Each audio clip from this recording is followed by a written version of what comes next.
ਵਾਹਿਗੁਰੂ ਜੀ ਕਾ ਖਾਲਸਾ ਵਾਹਿਗੁਰੂ ਜੀ ਕੀ ਫਤਿਹ। अस्सलाम वालेकुम आदाब बर्ज। मैं ਤੁਹਾਡੀ ਹੋਸਟ ਨੀਲਮ ਕੌਰ। ਮੈਂ ਟੀਵੀ 84 ਦੇ ਸਾਰੇ ਦਰਸ਼ਕਾਂ ਤੇ ਸਰੋਤਿਆਂ ਦਾ ਹਾਰਦਿਕ ਸਵਾਗਤ ਕਰਦੀ ਹਾਂ ਪ੍ਰੋਗਰਾਮ ਸੱਚੋ ਸੱਚ ਵਿੱਚ, ਜਿਹੜੇ ਇਸ ਪ੍ਰੋਗਰਾਮ ਨਾਲ ਦੇਸ਼ਾਂ ਵਿਦੇਸ਼ਾਂ ਤੋਂ ਜੁੜ ਚੁੱਕੇ ਨੇ। ਖਾਲਸਾ ਅਫੇਅਰ ਸੈਂਟਰ ਦੇ ਸੰਚਾਲਕ ਡਾਕਟਰ ਅਮਰਜੀਤ ਸਿੰਘ ਜੀ ਸਟੂਡੀਓ ਵਿੱਚ ਮੇਰੇ ਨਾਲ ਸ਼ਾਮਲ ਨੇ। ਆਉਣਾ ਮਿਲ ਕੇ ਅੱਜ ਦੇ ਅਹਿਮ ਇਸ਼ੂਜ਼ ਉੱਪਰ ਗੱਲਬਾਤ ਕਰਦੇ ਹਾਂ। जी डॉक्टर साहब वाहिगुरू जी का खालसा वाहिगुरू जी की फतेह। जी डॉक्टर साहब जी आनू प्रोग्राम सचो सच विच बहुत शुक्रिया जी। डॉक्टर साहब अज 28 फरवरी 2020 17 फग्गन नानकशाही संमत 551 ਦਾ ਦਿਨ ਹੈ ਤੇ ਡਾਕਟਰ ਸਾਹਿਬ ਪ੍ਰੋਗਰਾਮ ਸ਼ੁਰੂ ਕਰਨ ਤੋਂ ਪਹਿਲਾਂ ਅਸੀਂ ਆਪਣੇ ਦਰਸ਼ਕਾਂ ਤੇ ਸਰੋਤਿਆਂ ਨੂੰ ਹਮੇਸ਼ਾ ਤਰ੍ਹਾਂ ਦੱਸਦੀ ਵਿਊਅਰਸ ਜੇ ਤੁਸੀਂ ਹੱਕ ਸੱਚ ਇਨਸਾਫ ਤੇ ਪੈਰਾ ਦਿੰਦਾ ਇੱਕੋ ਇੱਕ ਚੈਨਲ ਟੀਵੀ 84 ਨੂੰ ਦੇਖਣਾ ਚਾਹੁੰਦੇ ਹੋ ਤਾਂ ਤੁਸੀਂ ਦੇਖ ਸਕਦੇ ਹੋ spectrum cable, RCN cable, Bell 5 cable in Canada, roku, Jadoo Box, Shava, Facebook, TV84 ਦੀ ਐਪ ਰਾਹੀਂ online streaming and IP box ਤੇ ਤੁਸੀਂ TV84 ਨੂੰ ਦੇਖ ਸਕਦੇ ਹੋ। ਵਿਊਅਰਸ ਜੇ ਤੁਸੀਂ TV84 ਨਾਲ ਜਾਂ ਪ੍ਰੋਗਰਾਮ ਸੱਚੋ ਸੱਚ ਨਾਲ Facebook ਰਾਹੀਂ ਜੁੜੇ ਹੋ ਤਾਂ ਇਸ ਨੂੰ ਵੱਧ ਤੋਂ ਵੱਧ ਲਾਈਕ ਕਰੋ ਤੇ ਸ਼ੇਅਰ ਕਰੋ ਅਤੇ ਨਾਲ ਹੀ YouTube ਤੇ ਸਬਸਕ੍ਰਾਈਬ ਵੀ ਕਰੋ। ਇਹ ਵੀ ਦੱਸ ਦਈਏ ਕਿ ਤੁਸੀਂ TV84 ਦੀ ਐਪ ਨੂੰ ਐਂਡਰੋਇਡ ਐਂਡ ਐਪ ਸਟੋਰ ਤੇ ਡਾਊਨਲੋਡ ਕਰਕੇ ਜੋ TV84 ਦੀ ਲਾਈਵ ਸਟ੍ਰੀਮ ਹੈ ਉਸ ਨੂੰ ਤੁਸੀਂ 24 ਆਵਰਸ ਦੇਖ ਸਕਦੇ ਹੋ। ਵਿਊਅਰਸ ਹੁਣ ਅਸੀਂ ਆਪਣੇ ਪ੍ਰੋਗਰਾਮ ਦੀ ਸ਼ੁਰੂਆਤ ਕਰਨ ਜਾ ਰਹੇ ਹਾਂ। ਅੱਜ ਫਰਾਈਡੇ ਦਾ ਦਿਨ ਹੈ, ਸੋ ਇਸ ਵੀਕ ਦਾ ਅਸੀਂ ਐਂਡ ਵਾਲਾ ਪ੍ਰੋਗਰਾਮ ਕਰਨ ਜਾ ਰਹੇ ਹਾਂ। ਸੋ ਆਸ ਕਰਦੇ ਹਾਂ ਕਿ ਤੁਹਾਡਾ ਅੱਜ ਦਾ ਦਿਨ ਵਧੀਆ ਗੁਜ਼ਰਿਆ ਹੋਏਗਾ ਔਰ ਵੀਕਐਂਡ ਲਈ ਤੁਹਾਨੂੰ ਹੈਪੀ ਵੀਕਐਂਡ ਕਹਿੰਦੇ ਹਾਂ ਕਿ ਤੁਹਾਡਾ ਵਾਹਿਗੁਰੂ ਕਰੇ ਵੀਕਐਂਡ ਵਧੀਆ ਗੁਜ਼ਰੇ। ਹੁਣ ਆਪਾਂ ਟੱਚ ਬੇਸ ਕਰਦੇ ਹਾਂ ਜੋ ਅੱਜ ਦੇ ਅਹਿਮ ਇਸ਼ੂ ਜਿਹੜੇ ਨੇ ਅੱਜ ਦੇ ਪ੍ਰੋਗਰਾਮ ਦੇ ਵਿੱਚ ਵਿਚਾਰੇ ਜਾਣਗੇ ਉਸ ਬਾਰੇ ਮੈਂ ਥੋੜਾ ਜਿਹਾ ਤੁਹਾਨੂੰ ਦੱਸ ਦੇਣਾ ਚਾਹੁੰਦੀ ਹਾਂ ਕਿ ਕਿਸ ਤਰ੍ਹਾਂ ਮੀਡੀਆ ਰਿਪੋਰਟਾਂ ਅਨੁਸਾਰ ਕੱਲ ਅਮਰੀਕਾ ਅਤੇ ਤਾਲਿਬਾਨ ਦੇ ਵਿਚਕਾਰ ਇੱਕ ਅਮਨ ਸਮਝੌਤਾ ਹੋਣ ਜਾ ਰਿਹਾ ਹੈ। ਸੋ ਆਸ ਕੀਤੀ ਜਾਂਦੀ ਹੈ ਕਿ ਜੋ ਪਿਛਲੇ 20 ਸਾਲਾਂ ਤੋਂ ਅਫਗਾਨਿਸਤਾਨ ਦੇ ਵਿੱਚ ਜੋ ਜੰਗ ਜਾਰੀ ਸੀ ਉਸ ਦਾ ਖਾਤਮਾ ਹੋਵੇਗਾ। ਇਸ ਇਸ਼ੂ ਦੇ ਵਿੱਚ ਅਸੀਂ ਵਿਚਾਰਾਂਗੇ ਕਿ ਕਿਸ ਤਰ੍ਹਾਂ ਕਿ ਇਹ ਜਿਹੜਾ ਸਮਝੌਤਾ ਹੋਣ ਜਾ ਰਿਹਾ ਹੈ ਇਹ ਸਫਲ ਹੋਵੇਗਾ ਜਾਂ ਉੱਥੇ ਜੋ ਖੂਨ ਖਰਾਬਾ ਹੈ ਜੋ ਜੰਗ ਹੈ ਉਹ ਉਸੇ ਤਰ੍ਹਾਂ ਹੀ ਜਾਰੀ ਰਹੇਗੀ। ਐਂਡ ਦੂਸਰੇ ਪਾਸੇ ਦੂਸਰੇ ਇਸ਼ੂ ਦੇ ਵਿੱਚ ਆਪਾਂ ਗੱਲਬਾਤ ਕਰਾਂਗੇ ਕਿ ਦਿੱਲੀ ਵਿੱਚ ਮੁਸਲਮਾਨਾਂ ਦੇ ਖਿਲਾਫ ਜੋ ਹਿੰਸਾ ਇੱਕ ਸੋਚੀ ਸਮਝੀ ਸਾਜ਼ਿਸ਼ ਅਧੀਨ ਸੀ। ਕਈ ਥਾਵਾਂ ਤੇ ਜੋ ਹਿੰਦੂ ਭੀੜਾਂ ਵੱਲੋਂ ਜੋ ਹਮਲੇ ਕੀਤੇ ਗਏ ਉਹਨਾਂ ਨੂੰ ਲਾਈਵ ਦਿਖਾਇਆ ਗਿਆ। ਸੋ ਇਸ ਤਰ੍ਹਾਂ ਜਾਪਦਾ ਹੈ ਕਿ ਇਹ ਸਰਕਾਰ ਦੀ ਸੋਚੀ ਸਮਝੀ ਸਾਜ਼ਿਸ਼ ਸੀ। ਸੋ ਜ਼ਾਹਿਰ ਹੈ ਕਿ ਮੋਦੀ ਸਰਕਾਰ ਦੀ ਸੋਚੀ ਸਮਝੀ ਚਾਲ ਨਾਲ ਹੀ ਇਹ ਜੋ ਹਿੰਸਾ ਉਹ ਵਾਪਰੀ।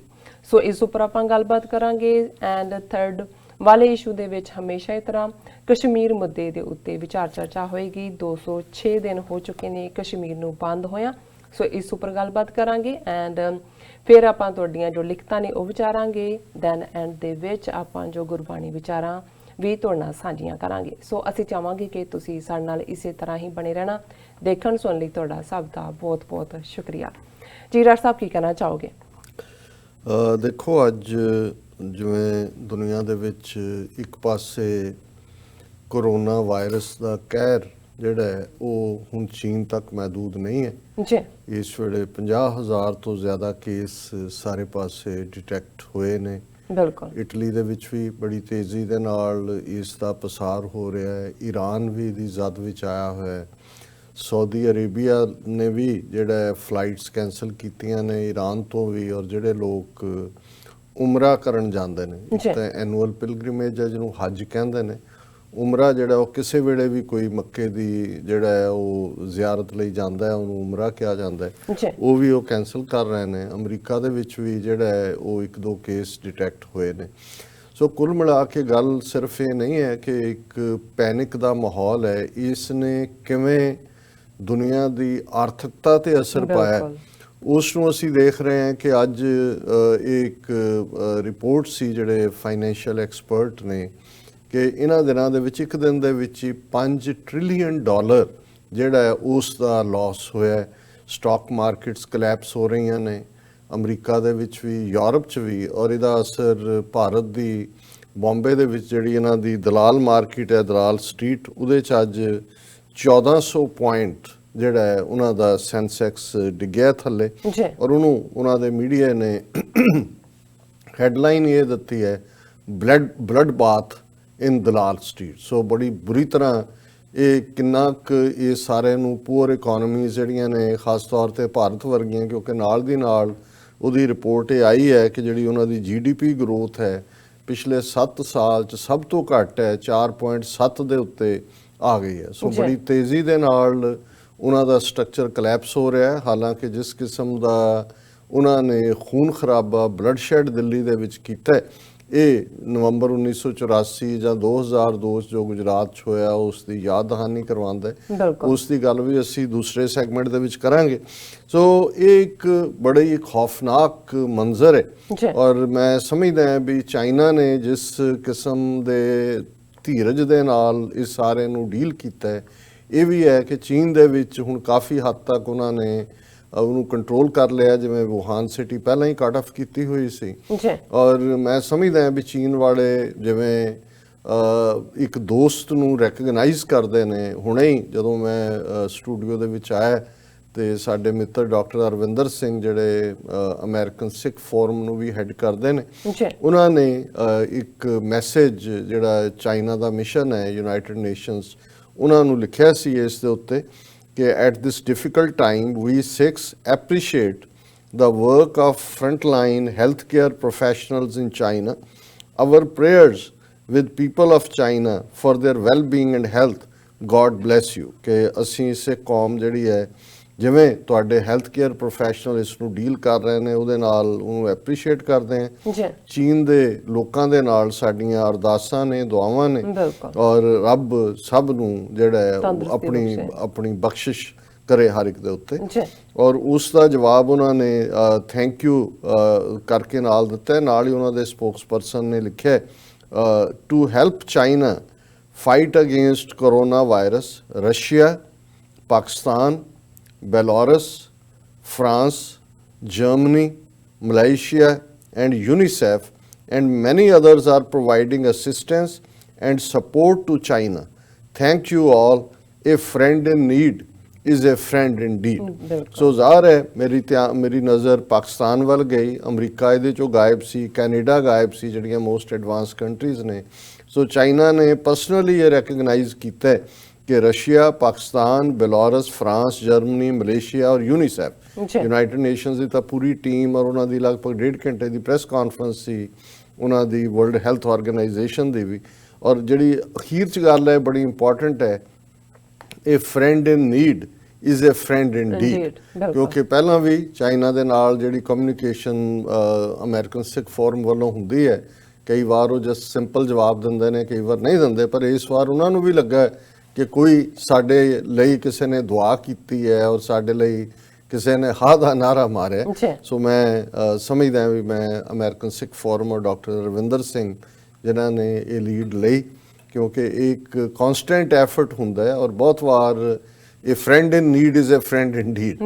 ਜਿਹੜਾ ਲੋੜ ਵੇਲੇ ਕੰਮ ਆਉਂਦਾ ਹੈ ਉਹੀ ਦੋਸਤ ਹੈ। ਔਰ ਅੰਗਰੇਜ਼ੀ 'ਚ ਇਸ ਦੇ ਉੱਤੇ ਇੱਕ ਐਕਸਪ੍ਰੈਸ਼ਨ ਹੈ ਕਿ in the time of prosperity friends will be 20, in the time of adversity no one in 20। ਕਿ ਜਦੋਂ ਤੁਹਾਡੀ ਬੱਲੇ ਬੱਲੇ ਹੁੰਦੀ ਹੈ, ਬੰਤੀ ਕੇ ਹੈ ਯਾਰ ਬਿਗੜੀ ਕਾ ਕੋਈ ਨਹੀਂ, ਉਸ ਵੇਲੇ ਸਾਰੇ ਆ ਜਾਂਦੇ ਨੇ। ਸੋ ਅਸੀਂ ਇਹ ਦੁਆ ਵੀ ਕਰਦੇ ਹਾਂ ਕਿ ਇਹ ਜਿਹੜੀ ਕੋਰੋਨਾ ਵਾਇਰਸ ਜਿਸ ਦੇ ਨਾਲ ਇਨਸਾਨੀਅਤ ਇਸ ਵੇਲੇ ਚਾਰੇ ਪਾਸੇ ਪ੍ਰਭਾਵਿਤ ਹੈ। ਔਰ ਇਹ ਗੱਲ ਕਈ ਵਾਰ ਜਦੋਂ ਇਨਸਾਨ ਆਪਸ 'ਚ ਛੋਟੀਆਂ ਚੀਜ਼ਾਂ ਦੇ ਉੱਤੇ ਟਕਰਾ ਰਹੇ ਹੁੰਦੇ ਨੇ ਤੇ ਕਈ ਵਾਰ ਕੁਦਰਤ ਇੱਕ ਨੈਗੇਟਿਵਿਟੀ 'ਚੋਂ ਵੀ ਦੁੱਖ ਦਾਰੂ ਸੁੱਖ ਰੋਗ ਪਿਆ ਇਹ ਮੈਸੇਜ ਦੇ ਰਹੇ ਨੇ ਕਿ ਭਾਈ ਤੁਸੀਂ ਮੁਲਕਾਂ ਦੀਆਂ ਕੰਧਾਂ ਬਣਾ ਦਿੱਤੀਆਂ, ਮੁਲਕਾਂ ਦੇ ਬਾਰਡਰ ਬਣਾਏ ਨੇ, ਨਫ਼ਰਤ ਦੀਆਂ ਕੰਧਾਂ, ਨਸਲ ਦੀ ਗੱਲ ਹੈ, ਮਜ਼ਹਬ ਦੀ ਗੱਲ ਹੈ। ਪਰ ਇਹ ਹੁਣ ਕਰੋਨਾ ਵਾਇਰਸ ਤਾਂ ਨਾ ਰੰਗ ਦੇਖ ਰਹੀ ਹੈ, ਨਾ ਨਸਲ ਦੇਖ ਰਹੀ ਹੈ, ਨਾ ਕਿਸੇ ਦੇਸ਼ ਦੀ ਹੱਦ ਦੇਖ ਰਹੀ ਹੈ।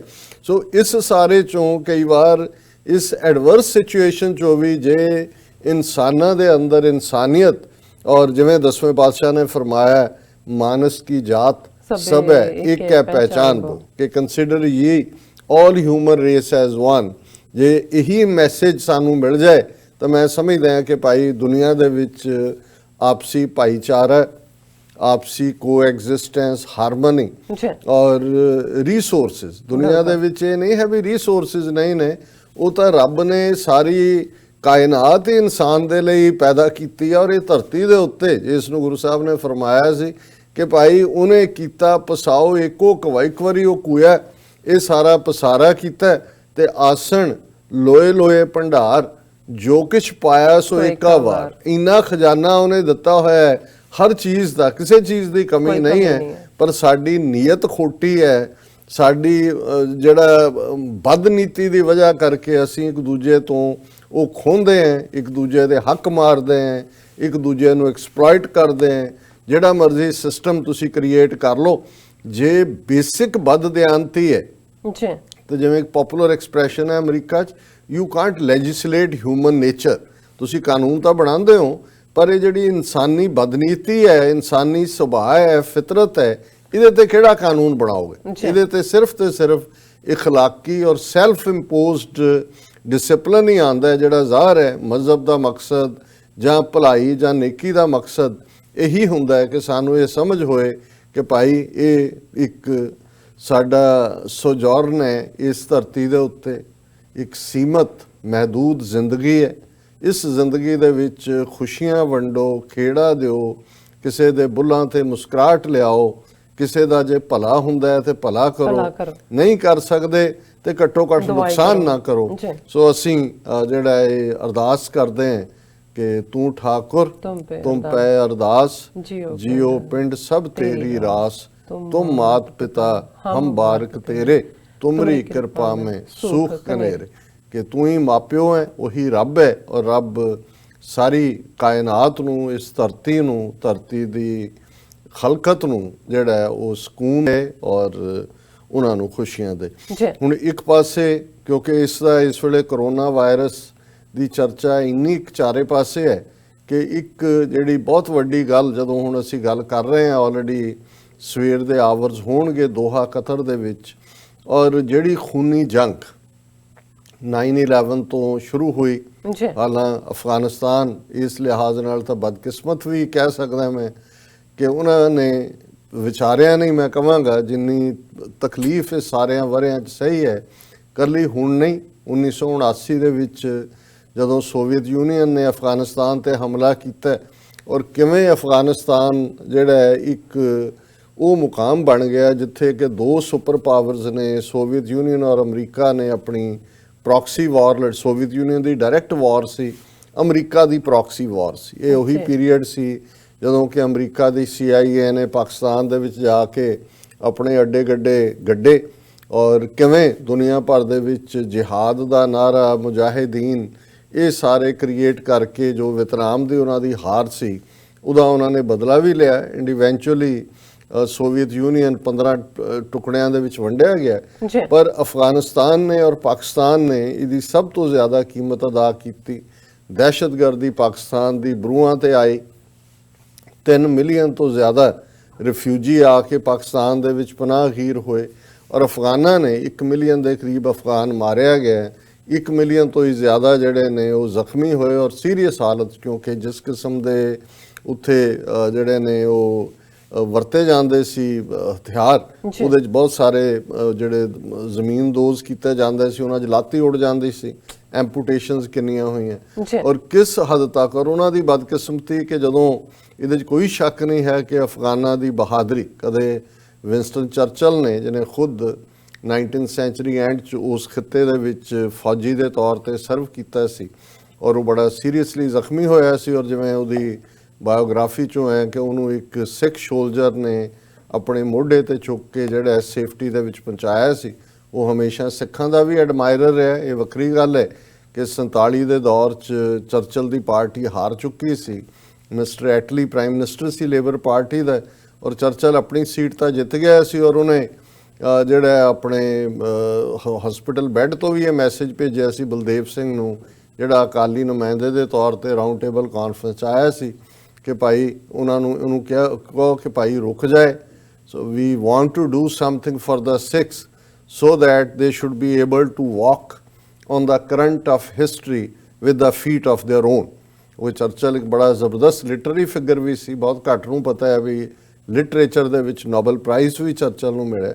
ਹੁਣ ਉਹ ਚਰਚਲ ਜਿਹਨੂੰ ਦੁਨੀਆ ਦੀ ਹਿਸਟਰੀ ਦਾ ਇਲਮ ਸੀ, ਉਹਨੇ ਜਦੋਂ ਅਫਗਾਨਾਂ ਨੂੰ ਡਿਸਕ੍ਰਾਈਬ ਕੀਤਾ ਤਾਂ ਉਹਨੇ ਕਿਹਾ ਕਿ ਫੀਅਰਸਲੀ ਇੰਡੀਪੈਂਡੈਂਟ ਪੀਪਲ, ਫੀਅਰਸਲੀ, ਕਿ ਇਹ ਠੀਕ ਹੈ ਕਿ ਭਾਵੇਂ ਇਹਨਾਂ ਦੇ ਕੋਲ ਰਿਸੋਰਸ ਹੋਣ ਨਾ ਹੋਣ, ਉਸ ਕਿਸਮ ਦੇ ਸਖਤ ਜਾਨ ਲੋਕ ਨੇ, ਆਪਸ 'ਚ ਲੜਦੇ ਵੀ ਨੇ। ਜਿਵੇਂ ਅਲਾਮਾ ਇਕਬਾਲ ਨੇ ਵੀ ਕਿਹਾ ਕਿ ਭਾਈ ਇਹ ਜਿਹੜਾ ਸਖਤ ਜਾਨ, ਜਿੱਥੇ ਕੋਹ ਨੇ, ਜਿੱਥੇ ਪਹਾੜ ਨੇ, ਇਹ ਟੁਕੜਿਆਂ 'ਚ ਵੰਡੇ ਹੋਏ ਨੇ, ਲੇਕਿਨ ਉਹਨਾਂ ਦੀ ਜਿਹੜੀ ਫੀਅਰਸਲੀ ਇੰਡੀਪੈਂਡੈਂਸ ਦੀ ਫੀਲਿੰਗ ਹੈ ਔਰ ਉਹਨਾਂ ਦਾ ਵਜੂਦ ਹੀ ਉਸ ਨਾਲ ਟਿਕਿਆ ਹੋਇਆ, ਉਹਨੇ ਉੱਥੇ ਕਿਸੇ ਦੇ ਪੈਰ ਨਹੀਂ ਲੱਗਣ ਦਿੱਤੇ ਹੈ। ਇਹ ਵੱਖਰੀ ਗੱਲ ਹੈ ਜੇ ਅਸੀਂ ਉਸ ਹਿਸਟਰੀ ਦੇ ਚੈਪਟਰ 'ਚ ਪਏ ਕਿ ਉਹਨਾਂ ਨੇ ਕਿਵੇਂ, ਇਹ ਨਹੀਂ ਹੈ ਕਿ ਵੀ ਉਹਨਾਂ ਦੇ ਨੂੰ ਆਕੂਪਾਈ ਨਹੀਂ ਕੀਤਾ। ਮੁਗਲਿਆ ਰਾਜ ਦੇ ਵੇਲੇ ਜਿਹੜਾ ਕਾਬਲ ਉਹਨਾਂ ਦਾ ਪ੍ਰੋਵਿੰਸ, ਜਦੋਂ ਬਾਬਰ ਵੀ ਇਸ ਪਾਸੇ ਨੂੰ ਆਇਆ ਤੇ ਖੁਰਾਸਾਨ, ਖਸਮਾਨਾ ਕੀ ਜਿਵੇਂ ਅਫਗਾਨਿਸਤਾਨ ਦੀ ਅੱਜ ਹੱਦ ਹੈ, ਇਹ ਬਹੁਤ ਸਾਰੇ ਤਾਂ ਦੇਸ਼ਾਂ ਦੇ ਖਿੱਤੇ ਅੰਗਰੇਜ਼ਾਂ ਨੇ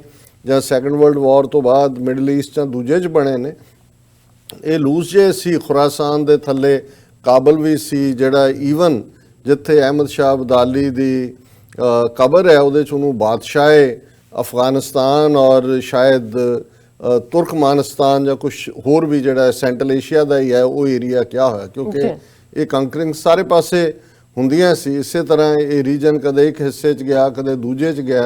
ਈਰਾਨ ਦਾ ਵੀ, ਜਿਹਨੂੰ ਪਰਸ਼ੀਆ ਕਹਿੰਦੇ ਸੀ, ਔਰ ਪਰਸ਼ੀਅਨ ਜ਼ਬਾਨ ਉਸ ਖਿੱਤੇ 'ਚ ਬੋਲੀ ਜਾਂਦੀ ਸੀ, ਔਰ ਉਹਨਾਂ ਦਾ ਵੀ ਪ੍ਰਭਾਵ ਰਿਹਾ, ਉਹਨਾਂ ਦੇ ਵੀ ਕੰਟਰੋਲ 'ਚ ਕੁਛ ਹਿੱਸਾ ਰਿਹਾ।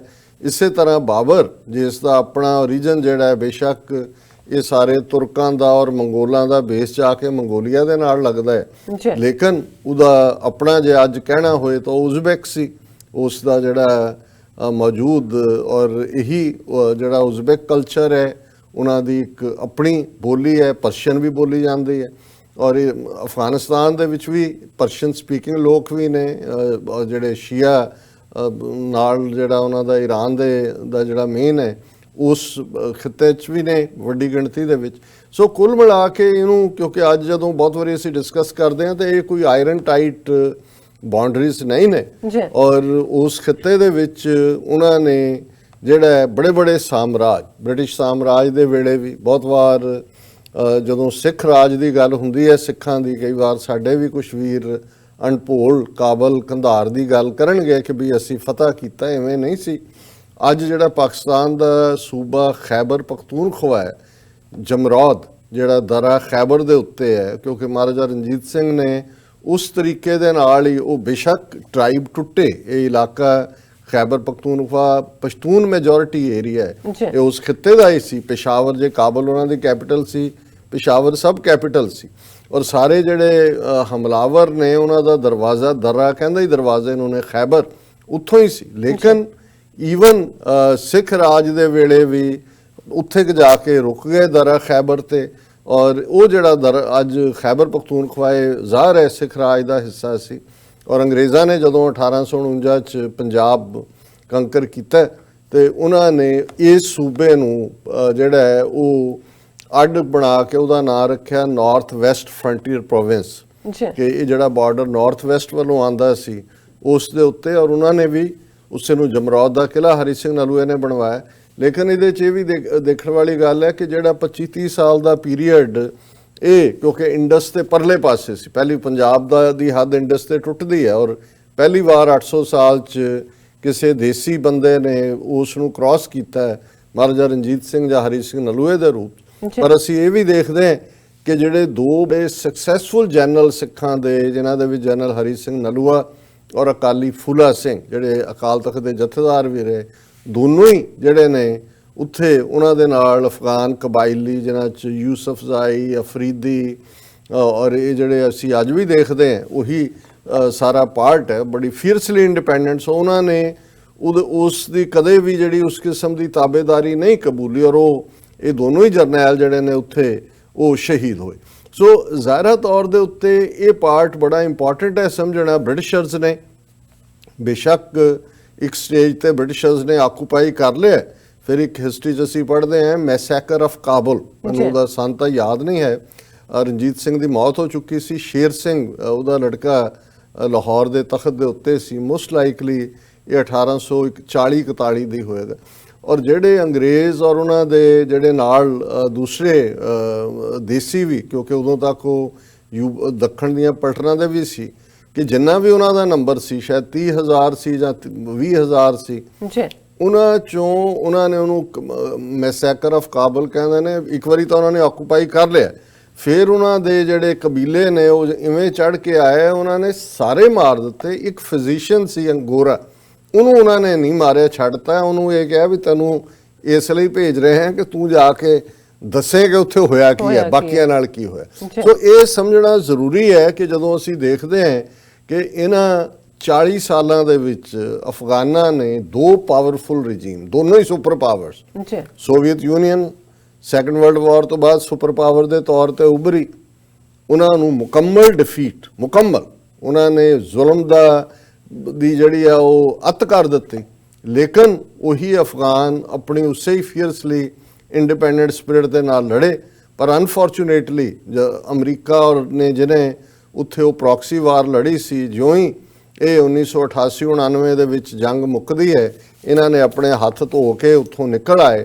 ਨਤੀਜੇ ਦੇ ਤੌਰ ਤੇ ਅਗਲੇ ਫਿਰ ਅਸੀਂ ਦੇਖਦੇ ਹਾਂ ਕਿ 5-6 ਸਾਲ ਉਹ 1988 ਤੋਂ ਲੈ ਕੇ 95-96 ਤੱਕ ਫੀਅਰਸ ਇੱਕ ਵਾਰ, ਕਿਉਂਕਿ ਉਹ ਕਬੀਲਿਆਂ ਦੀ ਧਰਤੀ ਹੈ। ਉਹਨਾਂ ਦੇ ਵਿੱਚ ਬੇਸ਼ੱਕ ਮੈਜੋਰਿਟੀ ਪਸ਼ਤੂਨ ਨੇ, ਜਿਨ੍ਹਾਂ ਨੂੰ ਅਸੀਂ ਪਠਾਨ ਵੀ ਕਹਿੰਦੇ ਹਾਂ ਔਰ ਪਖਤੂਨ ਵੀ ਕਹਿੰਦੇ ਨੇ, ਔਰ ਦੂਸਰੇ ਜਿਹੜੇ ਨੇ ਕਿਉਂਕਿ ਸੋਵੀਅਤ ਯੂਨੀਅਨ ਦੇ ਖਿਲਾਫ ਲੜਾਈ ਦੇ ਵਿੱਚ ਤਾਜ਼ਕ ਵੀ ਇਨਵੋਲਵ ਸੀ, ਉਸ ਦੇ ਵਿੱਚ ਜਿਹੜੇ ਦੂਸਰੇ ਕਬੀਲੇ ਵੀ ਇਨਵੋਲਵ ਸੀ, ਔਰ ਮਸੂਦ ਜਿਹੜਾ ਬੜਾ ਪਾਵਰਫੁਲ ਸੀ ਸੋਵੀਅਤ ਯੂਨੀਅਨ ਦੇ ਨਾਲ ਜਿਹੜੇ ਰੱਖਣ ਵਾਲੇ, ਔਰ ਇਧਰੋਂ ਈਰਾਨ ਵੀ ਇਨਵੋਲਵ ਸੀ, ਭਾਵੇਂ ਹਜ਼ਾਰੇ ਗਰੀਬੀ ਦੇ ਮਾਰੇ ਹੋਏ ਨੇ, ਉਹਨੇ ਪਾਵਰਫੁਲ ਨਹੀਂ ਨੇ, ਲੇਕਿਨ ਈਰਾਨ ਆਪਣਾ ਉੱਥੇ ਨੱਕ ਫਸਾ ਕੇ ਰੱਖਦਾ ਹੈ, ਬਾਰਡਰ ਵੀ ਲੱਗਦਾ ਹੈ ਉਹਨਾਂ ਦਾ, ਔਰ ਅਦਰਵਾਈਜ਼ ਵੀ ਉਹਨਾਂ ਦਾ ਖਿੱਤਾ ਹੈ, ਉਹਨਾਂ ਦਾ ਇੰਟਰਸਟ ਹੈ ਉਸ ਖਿੱਤੇ ਦੇ ਵਿੱਚ। ਸੋ ਉਹ ਜਿਹੜੀ ਫਿਰ ਸਿਵਲ ਵਾਰ ਆਲਮੋਸਟ ਪਠਾਨ ਕਬੀਲਿਆਂ ਦੇ ਵਿੱਚ ਚੱਲੀ, ਜਿਹਦੇ 'ਚ ਅਲਟੀਮੇਟਲੀ ਬੇਸ਼ੱਕ ਤਾਲਿਬਾਨ ਕਾਮਯਾਬ ਹੋਏ, ਹਾਲਾਂਕਿ ਸੋਵੀਅਤ ਯੂਨੀਅਨ ਵਾਲੇ ਜਾਣ ਲੱਗੇ ਆਪਣੇ ਵੱਲੋਂ, ਜਿਵੇਂ ਹੁਣ ਅਮਰੀਕਨ ਅਸੀਂ ਗੱਲ ਕਰਾਂਗੇ ਕਿ ਜਿਹੜੀ ਕੱਲ ਅੱਜ ਦੀ ਉੱਥੇ ਸਵੇਰ ਹੋਏਗੀ, ਆਲਰੇਡੀ ਦੋਹਾ ਦੇ ਵਿੱਚ ਅਮਰੀਕਨ ਔਰ ਤਾਲਿਬਾਨ ਨੁਮਾਇੰਦਿਆਂ ਦੇ ਵਿਚਾਲੇ ਜਿਹੜਾ ਉਹ ਅਮਨ ਸਮਝੌਤੇ ਤੇ ਦਸਤਖਤ ਹੋਣਗੇ। ਔਰ ਜਿਵੇਂ ਅਸੀਂ ਇਹ ਦੇਖਦੇ ਹਾਂ ਵੀ ਇਹ ਕਿੱਧਰ ਨੂੰ ਜਾਏਗਾ, ਪਰ ਉਦੋਂ ਵੀ ਜਦੋਂ ਸੋਵੀਅਤ ਯੂਨੀਅਨ ਨਿਕਲਿਆ ਤੇ ਨਜ਼ੀਬੁੱਲਾ ਨੂੰ ਉਹਨਾਂ ਨੇ ਆਪਣਾ ਉੱਥੇ ਪ੍ਰੈਜ਼ੀਡੈਂਟ ਬਣਾ ਕੇ ਛੱਡਿਆ, ਇਹ ਦੱਸਣ ਦੇ ਲਈ ਵੀ ਅਸੀਂ ਹਾਰ ਕੇ ਨਹੀਂ ਚੱਲੇ, ਦੇਖੋ ਸਾਡਾ ਬੰਦਾ ਹੈ। ਲੇਕਿਨ ਮੇਰਾ ਖਿਆਲ ਹੈ ਵੀ ਉਹ ਬਹੁਤਾ 24 ਘੰਟੇ ਲੱਗੇ ਹੋਣਗੇ ਜਾਂ ਥੋੜਾ ਬਹੁਤ ਜ਼ਿਆਦਾ ਹੋਏਗਾ, ਉਹਨਾਂ ਨੇ ਆ ਕੇ ਕਾਬਲ ਰੈਂਸੈਕ ਕੀਤਾ ਔਰ ਉਹਦੀ ਨਜ਼ੀਬੁੱਲਾ ਦੀ ਲਾਸ਼ ਜਿਹੜੀ ਹੈ ਉਹ ਪੂਲ ਦੇ ਨਾਲ ਲਟਕਾ ਦਿੱਤੀ ਹੈ, ਦੱਸਣ ਦੇ ਲਈ ਕਿ ਵੀ ਕੀ। ਪਰ ਜਿਹੜੀ ਉਸ ਤੋਂ ਬਾਅਦ ਸਿਵਲ ਵਾਰ ਹੈ, ਅਮਰੀਕਾ ਨੇ ਕੋਈ ਬੈਕਅਪ ਪਲਾਨ ਨਹੀਂ ਸੀ। ਨਤੀਜੇ ਦੇ ਤੌਰ ਤੇ ਫਿਰ ਪਠਾਣਾ ਨੇ ਇੱਕ ਦੂਜੇ ਕਬੀਲਿਆਂ ਦੇ ਨਾਲ ਹੀ ਉਹ ਵੀ ਕਿਸਮ ਦੀ ਪ੍ਰੋਕਸੀ ਵਾਰ ਬਣ ਗਈ। ਤਾਲਿਬਾਨ ਨੂੰ ਪਾਕਿਸਤਾਨ ਸਪੋਰਟ ਕਰਦਾ ਸੀ, ਜ਼ਾਹਰ ਹੈ ਕਿ ਜਿਹੜੇ ਦੂਸਰੇ ਪ੍ਰੋ ਸੀ ਉਹ ਦੂਜੇ ਗਰੁੱਪਾਂ ਨੂੰ ਸਪੋਰਟ ਕਰਦੇ ਸੀ। ਤਾਜ਼ਿਕਸਤਾਨ ਦਾ ਇੱਕ ਆਪਣਾ ਇੰਟਰਸਟ ਸੀ ਔਰ ਈਰਾਨ ਦਾ ਆਪਣਾ ਇੰਟਰਸਟ ਸੀ।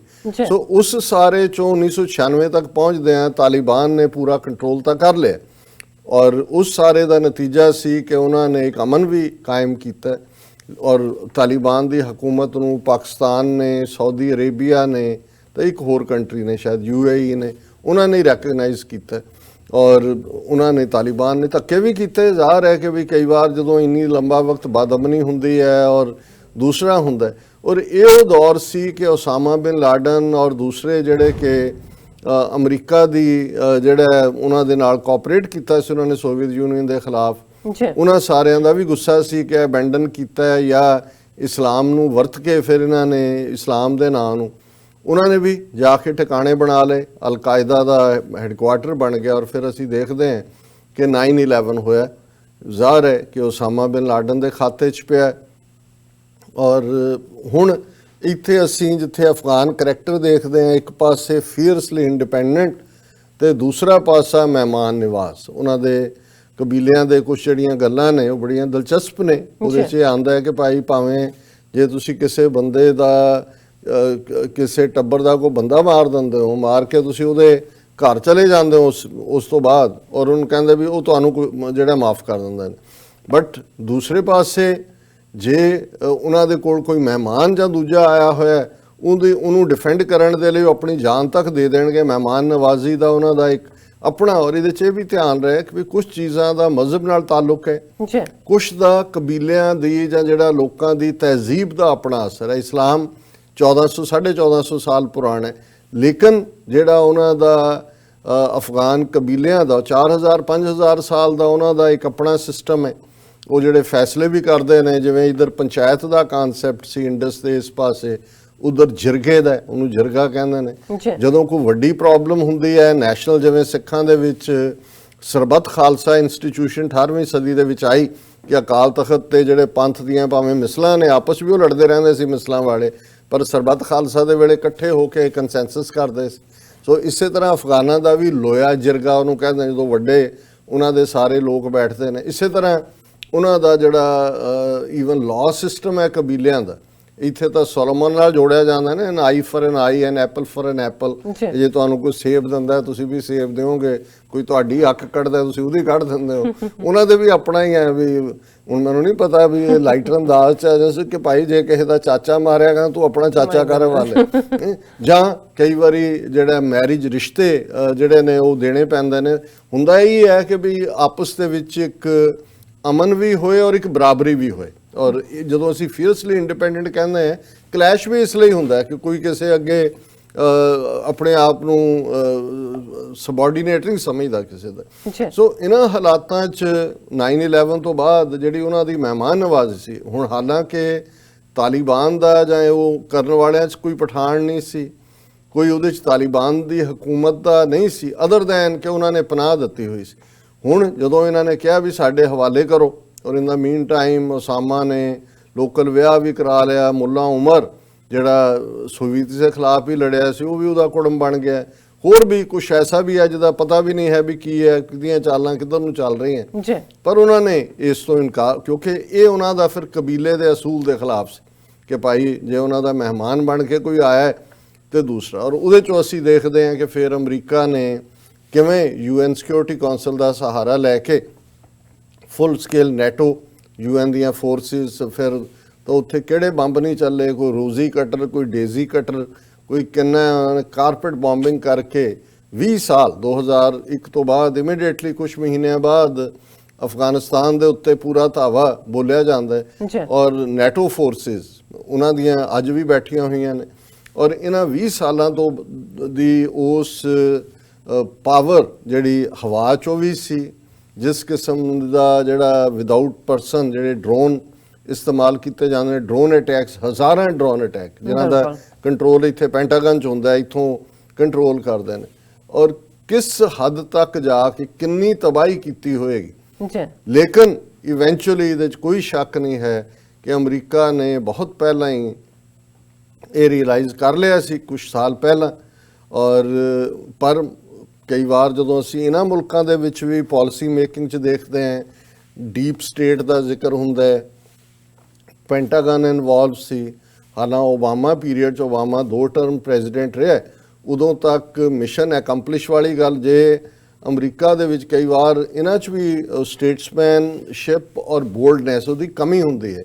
ਜੇ ਓਸਾਮਾ ਦੇ ਨਾਲ ਹੀ ਜੁੜੀ ਹੋਈ ਗੱਲ ਸੀ ਤੇ ਉਹਦਾ 2011 ਦੇ ਵਿੱਚ, ਮੈਂ ਗਲਤ ਨਾ ਹੋਵਾਂ, ਤੇ ਉਸ ਦਾ ਐਂਡ ਹੋ ਗਿਆ ਸੀ। ਸੋ ਹੁਣ 9 ਸਾਲ ਜਾਂ 10 ਸਾਲ ਉਹਨੂੰ ਲਟਕਾਉਣ ਦੀ ਲੋੜ ਨਹੀਂ ਸੀ। ਜਦੋਂ ਉਹਦਾ ਇਹਨਾਂ ਨੇ ਜੋ ਵੀ ਆਪਰੇਸ਼ਨ ਉੱਥੇ ਕਰਕੇ ਉਹਨੂੰ ਮਾਰਿਆ, ਦੇ ਕੁਡ ਹੈਵ ਸੈਡ ਮਿਸ਼ਨ ਅਕੰਪਲਿਸ਼ਡ, ਕਿਉਂਕਿ ਲੜਾਈ ਉਦੋਂ ਵੀ ਹਾਰ ਰਹੇ ਸੀ। ਪਹਿਲੇ 2-4-5 ਸਾਲ ਉਹਨਾਂ ਦਾ, ਜਿਵੇਂ ਉਹ ਇੱਕ ਕੈਨੇਡੀਅਨ ਜਰਨਲਿਸਟ ਨੇ ਉਦੋਂ ਇੰਟਰਵਿਊ ਕੀਤਾ 9/11 ਤੋਂ ਬਾਅਦ, ਉਹਨੇ ਕਿਹਾ, ਇੱਕ ਪਠਾਨ ਨੂੰ ਪੁੱਛ ਰਹੀ ਸੀ ਕਿ ਵੀ ਕਿਵੇਂ ਹੋਏਗਾ, ਅਮਰੀਕਾ ਆ ਗਿਆ, ਕੋਈ ਰੈਜ਼ਿਸਟੈਂਸ ਨਹੀਂ ਹੋਈ ਕਿਉਂਕਿ ਵੀ ਸ਼ੁਰੂ 'ਚ ਤਾਂ ਹੋਇਆ ਨਹੀਂ।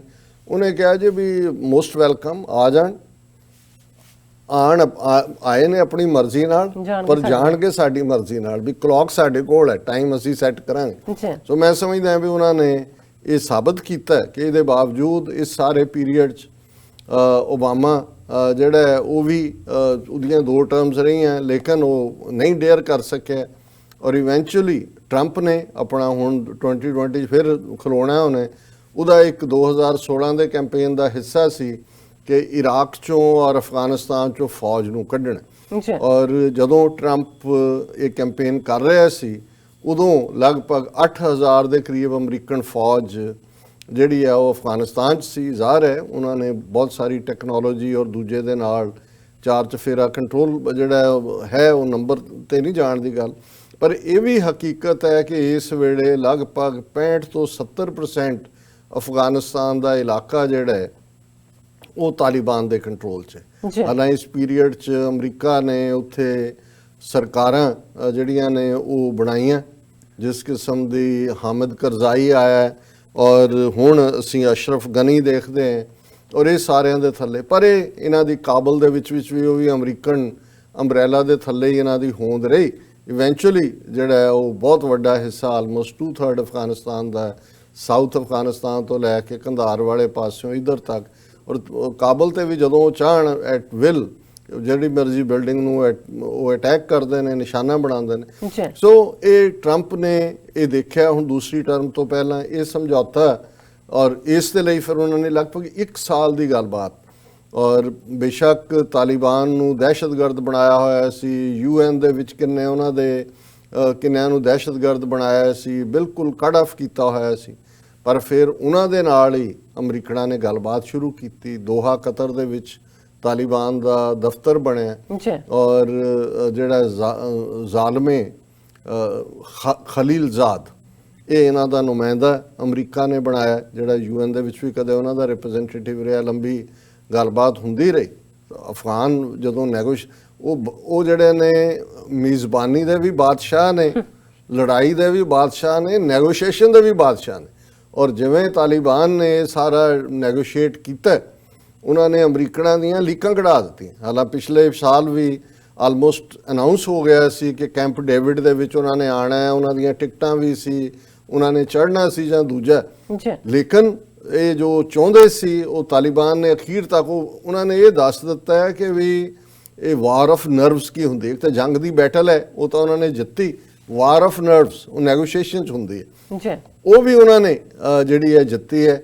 ਔਰ ਇਵੈਂਚੁਅਲੀ ਜਿਹੜਾ ਐਗਰੀਮੈਂਟ, ਜੇ ਮੈਂ ਹੋਪ ਕਰਦਾ ਹਾਂ ਵੀ ਕੋਈ ਹੋਰ ਵਿੱਚ ਲੱਤ ਨਾ ਵੱਜੇ, ਇਸ ਸਾਰੇ 'ਚੋਂ ਇੰਡੀਆ ਦੇ ਮੂੰਹ ਤੇ ਜਿਹੜਾ ਉਹ ਕੀ ਕਹਿੰਦੇ ਨੇ ਕਿ ਚਪੇਟ ਵੱਜੀ ਹੈ ਜਾਂ ਸਿਰ 'ਚ ਸਵਾਹ ਪਈ ਹੈ, ਕਿਉਂਕਿ ਇਹ ਵੀ ਆਪਣਾ ਉੱਥੇ ਲਾਮ ਲਸ਼ਕਰ ਲੈ ਕੇ ਔਰ ਜਿਸ ਕਿਸਮ ਦਾ ਅਫਗਾਨਿਸਤਾਨ ਨੂੰ ਇਹ ਹੱਬ ਬਣਾ ਕੇ ਟੈਰਰਿਜ਼ਮ ਪਾਕਿਸਤਾਨ 'ਚ ਕ੍ਰੀਏਟ ਕਰ ਰਹੇ ਸੀ। ਈਰਾਨ ਦੇ ਰਾਹੀਂ ਇੰਡੀਆ ਨੇ ਚਾਰ ਬਹਾਰ ਜਿਹੜੀ ਹੈ ਉਹ ਪੋਰਟ ਰਾਹੀਂ ਅਫਗਾਨਿਸਤਾਨ ਨਾਲ ਟ੍ਰੇਡ ਸ਼ੁਰੂ ਕਰ ਦਿੱਤਾ ਸੀ। ਨਤੀਜਾ ਇਹ ਹੈ ਕਿ ਅਫਗਾਨਿਸਤਾਨ ਦੇ ਨਾਲ ਪਾਕਿਸਤਾਨ ਦਾ ਜੇ $2.5 ਬਿਲੀਅਨ ਦਾ ਟ੍ਰੇਡ ਸੀ, ਹੁਣ 500 ਮਿਲੀਅਨ ਦੇ ਨੇੜੇ ਤੇੜੇ ਹੈ, ਕਿਉਂਕਿ ਚਾਰ ਬਹਾਰ ਵਾੜਾ, ਔਰ ਉਹਦੇ ਥੱਲੇ ਹੀ ਇਹ ਇੰਡੀਆ ਦਹਿਸ਼ਤਗਰਦੀ ਵੀ ਕਰ ਰਿਹਾ ਸੀ। ਬਲੋਚਿਸਤਾਨ ਔਰ ਉਹ ਜਿਹੜੀ ਬਲੋਚ ਨੈਸ਼ਨਲ ਆਰਮੀ ਉਹ ਇਹਨਾਂ ਨੇ ਖੜਾ ਕੀਤਾ ਹੋਇਆ ਸੀ ਸਾਰਾ।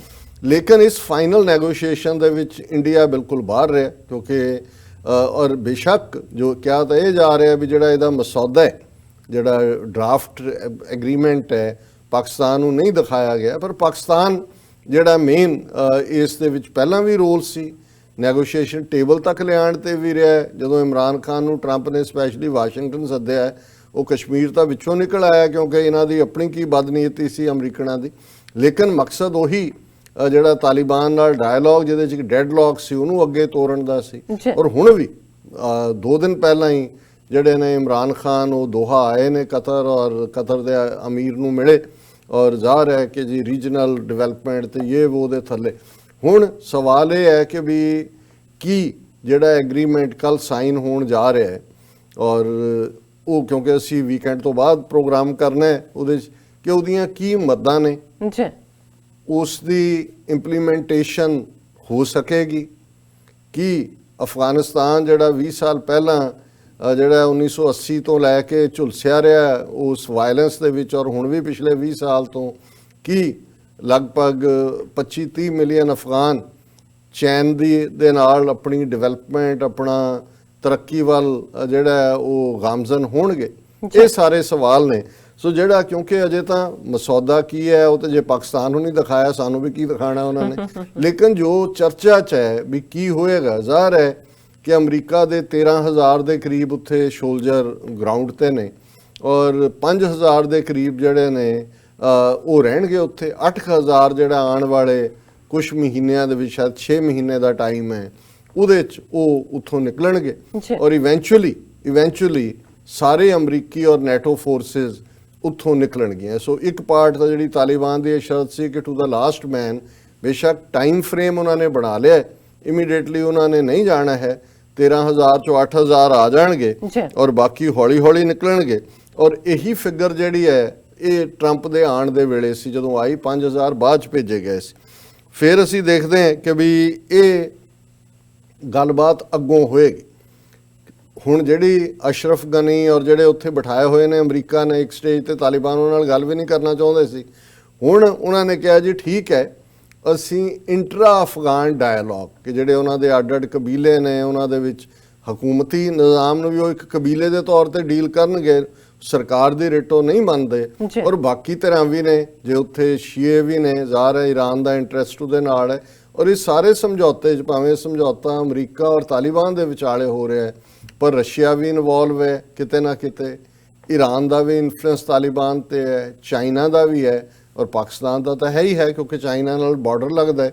ਔਰ ਸਿੰਗਕਿਆਂਗ ਪ੍ਰੋਵਿੰਸ ਜਿੱਥੇ ਚੀਨੇ ਜਿਹੜੇ ਨੇ ਜ਼ਿਆਦਤੀ ਕਰ ਰਹੇ ਨੇ, ਜਿਹੜੇ ਉੱਥੋਂ ਦੇ ਟਰਕੀ ਮੂਲ ਦੇ ਉੱਥੇ ਤੁਰਕ ਨੇ ਉਹਨਾਂ ਦੇ ਉੱਤੇ, ਲੇਕਿਨ ਇਹ ਸਾਰੇ ਦੇ ਵਿੱਚ ਤਾਲਿਬਾਨ ਦੇ ਨਾਲ, ਕਿਉਂਕਿ ਫਿਰ ਰਿਸੋਰਸਿਸ ਅਫਗਾਨਿਸਤਾਨ ਬੜਾ ਰਿਚ ਹੈ ਮਿਨਰਲਸ ਦੇ ਵਿੱਚ, ਔਰ ਇਸ ਵੇਲੇ ਚਾਈਨਾ ਦੀ ਬੜੀ ਹੈਵੀ ਇਨਵੈਸਟਮੈਂਟ ਹੈ ਕਿ ਉੱਥੋਂ ਉਹਨਾਂ ਨੇ ਜਿਹੜਾ ਖਨਨ ਕਰਨਾ ਹੈ ਉਸ ਦੇ ਵਿੱਚੋਂ ਉਹਨਾਂ ਨੇ ਕੀ ਕੱਢਣਾ।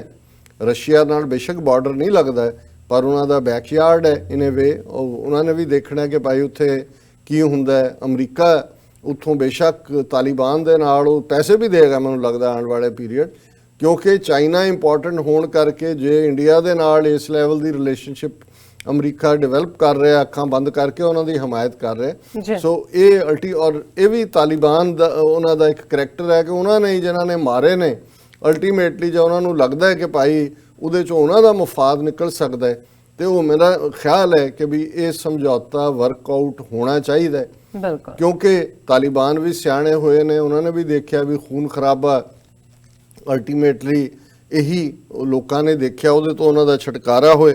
ਔਰ ਇਸ ਦੇ ਨਾਲ ਜਿਹੜਾ ਇੱਕ ਜਿਹੜੀ ਗਾਰੰਟੀ ਪੱਕੀ ਅਮਰੀਕਨਾਂ ਨੇ ਮੰਗੀ ਹੈ ਕਿ ਜਿਹੜੀ ਅਫਗਾਨਿਸਤਾਨ ਦੀ ਸੋਇਲ ਹੈ ਉਹ ਅਲ-ਕਾਇਦਾ ਜਾਂ ਇਸਲਾਮਿਕ ਸਟੇਟ ਇਹਨਾਂ ਦੇ ਜਿਹੜੇ ਕੋਈ ਵੀ ਦਹਿਸ਼ਤਗਰਦ ਟੋਲੇ ਨੇ ਉਹ ਇਸਤੇਮਾਲ ਨਹੀਂ ਕਰ ਸਕਣਗੇ, ਔਰ ਫਿਊਚਰ 'ਚ ਵੀ ਕੋਈ ਵੀ ਅਫਗਾਨਿਸਤਾਨ ਦੀ ਸਰਜ਼ਮੀਨ ਤੋਂ ਅਮਰੀਕਾ ਜਾਂ ਵੈਸਟਰਨ ਵਰਲਡ ਦੇ ਖਿਲਾਫ ਕੋਈ ਦਹਿਸ਼ਤਗਰਦੀ ਜਾਂ ਕੋਈ ਸਾਜ਼ਿਸ਼ੀ ਪਾਰਟ ਸਾਹਮਣੇ ਨਹੀਂ ਆਏਗਾ। ਔਰ ਇਸ ਸਮਝੌਤੇ ਤੋਂ ਪਹਿਲਾਂ ਜਿਹੜਾ ਇਹ ਦੇਖਣ ਦੇ ਲਈ ਕਿ ਜਿਨ੍ਹਾਂ ਦੇ ਨਾਲ ਅਸੀਂ ਗੱਲਬਾਤ ਕਰ ਰਹੇ ਹਾਂ ਉਹਨਾਂ ਦੀ ਕਿੰਨੀ ਕੁ ਰਿਟ ਚੱਲਦੀ ਹੈ, ਇੱਕ ਹਫ਼ਤੇ ਦਾ ਸੀਜ਼ ਫਾਇਰ ਸੀ। ਔਰ ਇਹਨੂੰ ਕੀ ਕਹਿੰਦੇ ਨੇ, ਕੌਨਫੀਡੈਂਸ ਬਿਲਡਿੰਗ ਮੇਜਰ ਵੀ ਕਹਿੰਦੇ ਨੇ, CBM, ਕਿ CBM ਵੀ ਸੀ ਪਰ ਇਹ ਟੈਸਟ ਵੀ ਸੀ, ਔਰ ਵਾਕਈ ਇਹ ਹਫ਼ਤਾ ਬਿਲਕੁਲ ਪੀਸਫੁਲ ਗੁਜ਼ਰਿਆ। ਸੋ ਜ਼ਾਹਰ ਹੈ ਕਿ ਜਿਹੜਾ ਵੀ ਸਟਰਕਚਰ ਉੱਥੇ ਬਣੇਗਾ, ਹਾਲਾਂ ਮੈਨੂੰ ਇਹ ਲੱਗਦਾ ਹੈ ਕਿ ਵੀ ਜਿਹੜੀ ਉੱਥੇ ਪਹਿਲਾ ਟਕਰਾਅ ਲਾਈਨ ਆਏਗੀ ਸ਼ਾਇਦ ਇਹ ਦਹਿਸ਼ਤਗਰਦੀ ਦੇ ਹਵਾਲੇ ਨਾਲ ਨਹੀਂ, ਕਿ ਉੱਥੇ ਕਿਸ ਕਿਸਮ ਦਾ ਆਇਨ ਹੋਏ, ਦਸਤੂਰ ਹੋਏ, ਕਨਸਟੀਟਿਊਸ਼ਨ ਹੋਏ। ਔਰ ਕਿਉਂਕਿ ਇੱਕ ਸਟਰੋਂਗ ਮੰਗ ਜਿਹੜੀ ਹੈ ਤਾਲਿਬਾਨ ਦੇ ਖੈਮੇ 'ਚ ਵੀ ਰਹੀ ਹੈ ਕਿ ਸ਼ਰੀਅਤ ਪੂਰੀ ਜਿਹੜੀ ਹੈ ਉੱਥੇ ਨਾਫਿਜ਼ ਕੀਤੀ ਜਾਏ। ਫਿਰ ਬਹੁਤ ਸਾਰਾ ਜਿਹੜੇ ਤਾਲਿਬਾਨ ਦੇ ਪਹਿਲੇ ਦੌਰ 'ਚ ਵਿਮਨ ਐਜੂਕੇਸ਼ਨ ਨੂੰ ਲੈ ਕੇ ਕਿ ਬੱਚੀਆਂ ਨੂੰ ਨਹੀਂ ਪੜ੍ਹਨ ਦੇਣਾ, ਉਹਨਾਂ ਦੇ ਸਕੂਲ ਨਹੀਂ ਹੋਣੇ, ਜਾਂ ਜਿਹਦੇ 'ਚ ਉਹਨਾਂ ਨੇ ਫਿਰ ਜਿਵੇਂ ਉਹ ਮਲਾਲਾ ਯੂਸਫਜ਼ਾਈ ਜਿਹਨੂੰ ਨੋਬਲ ਪ੍ਰਾਈਜ਼ ਤੱਕ ਦਿੱਤਾ ਹੈ, ਉਹ ਸਾਰੀ ਸਿੰਬਲ ਆਫ ਰੈਜ਼ਿਸਟੈਂਸ ਬਣਾਈ। ਸੋ ਪਰ ਇੱਕ ਗੱਲ ਹੈ ਕਿ ਇਹ ਜਿੱਥੇ ਅਫਗਾਨ ਲੜਾਕੇ ਨੇ ਫੀਅਰਸਲੀ, ਉਹਨਾਂ ਦੇ ਵਿੱਚ ਕੰਸੈਂਸਸ ਦੀ ਜਾਂਚ ਵੀ, ਜਿਵੇਂ ਮੈਂ ਕਿਹਾ ਵੀ ਉਹਨਾਂ ਦਾ ਲੋਇਆ ਜਾਂ ਲੋਇਆ ਜਿਰਗਾ ਉਸ ਦੀ 4-5 ਹਜ਼ਾਰ ਸਾਲ ਦੀ ਹਿਸਟਰੀ ਹੈ, ਔਰ ਬੜੀ ਜਿਹੜੀ ਹੈ ਸਕਸੈਸਫੁਲ ਉਹਨਾਂ ਦੀ ਇੰਸਟੀਟਿਊਸ਼ਨ ਹੈ। ਔਰ ਕੁਝ ਚੀਜ਼ਾਂ ਉਹਨਾਂ ਦੀਆਂ ਸਾਡੇ ਵਰਗੀਆਂ ਨੇ, ਅਫਗਾਨਾਂ ਦੀਆਂ ਸਿੱਖਾਂ ਵਰਗੀਆਂ। ਉਹ ਜਿਵੇਂ ਅੰਗਰੇਜ਼ਾਂ ਨੇ 19ਵੀਂ ਸਦੀ ਦੇ ਅਖੀਰ 'ਚ ਸਿੱਖ ਕਰੈਕਟਰ ਨੂੰ ਬਿਆਨ ਕਰਦਿਆਂ ਕਿਹਾ ਜੀ ਬਹੁਤ ਵਧੀਆ ਇਹ ਕਿਸਾਨ ਨੇ, ਇਹਨਾਂ ਨੂੰ ਪਹਾੜ ਦੇ ਦਿਓ ਤੇ ਉਹਨਾਂ ਨੂੰ ਇਹ ਜਿਹੜੇ ਨੇ ਜ਼ਰਖੇਜ਼ ਖੇਤਾਂ ਵਿੱਚ ਕਨਵਰਟ ਕਰ ਦੇਣਗੇ। ਬਹੁਤ ਵਧੀਆ ਜ਼ਬਰਦਸਤ ਸ਼ੋਲਜਰ ਨੇ, ਜਿੰਨੀ ਜੰਗ ਟਫ ਹੁੰਦੀ ਹੈ ਉਹਨਾਂ ਬੈਟਰ ਸ਼ੋਲਜਰ ਇਹਨਾਂ 'ਚੋਂ ਨਿਕਲਦਾ ਹੈ।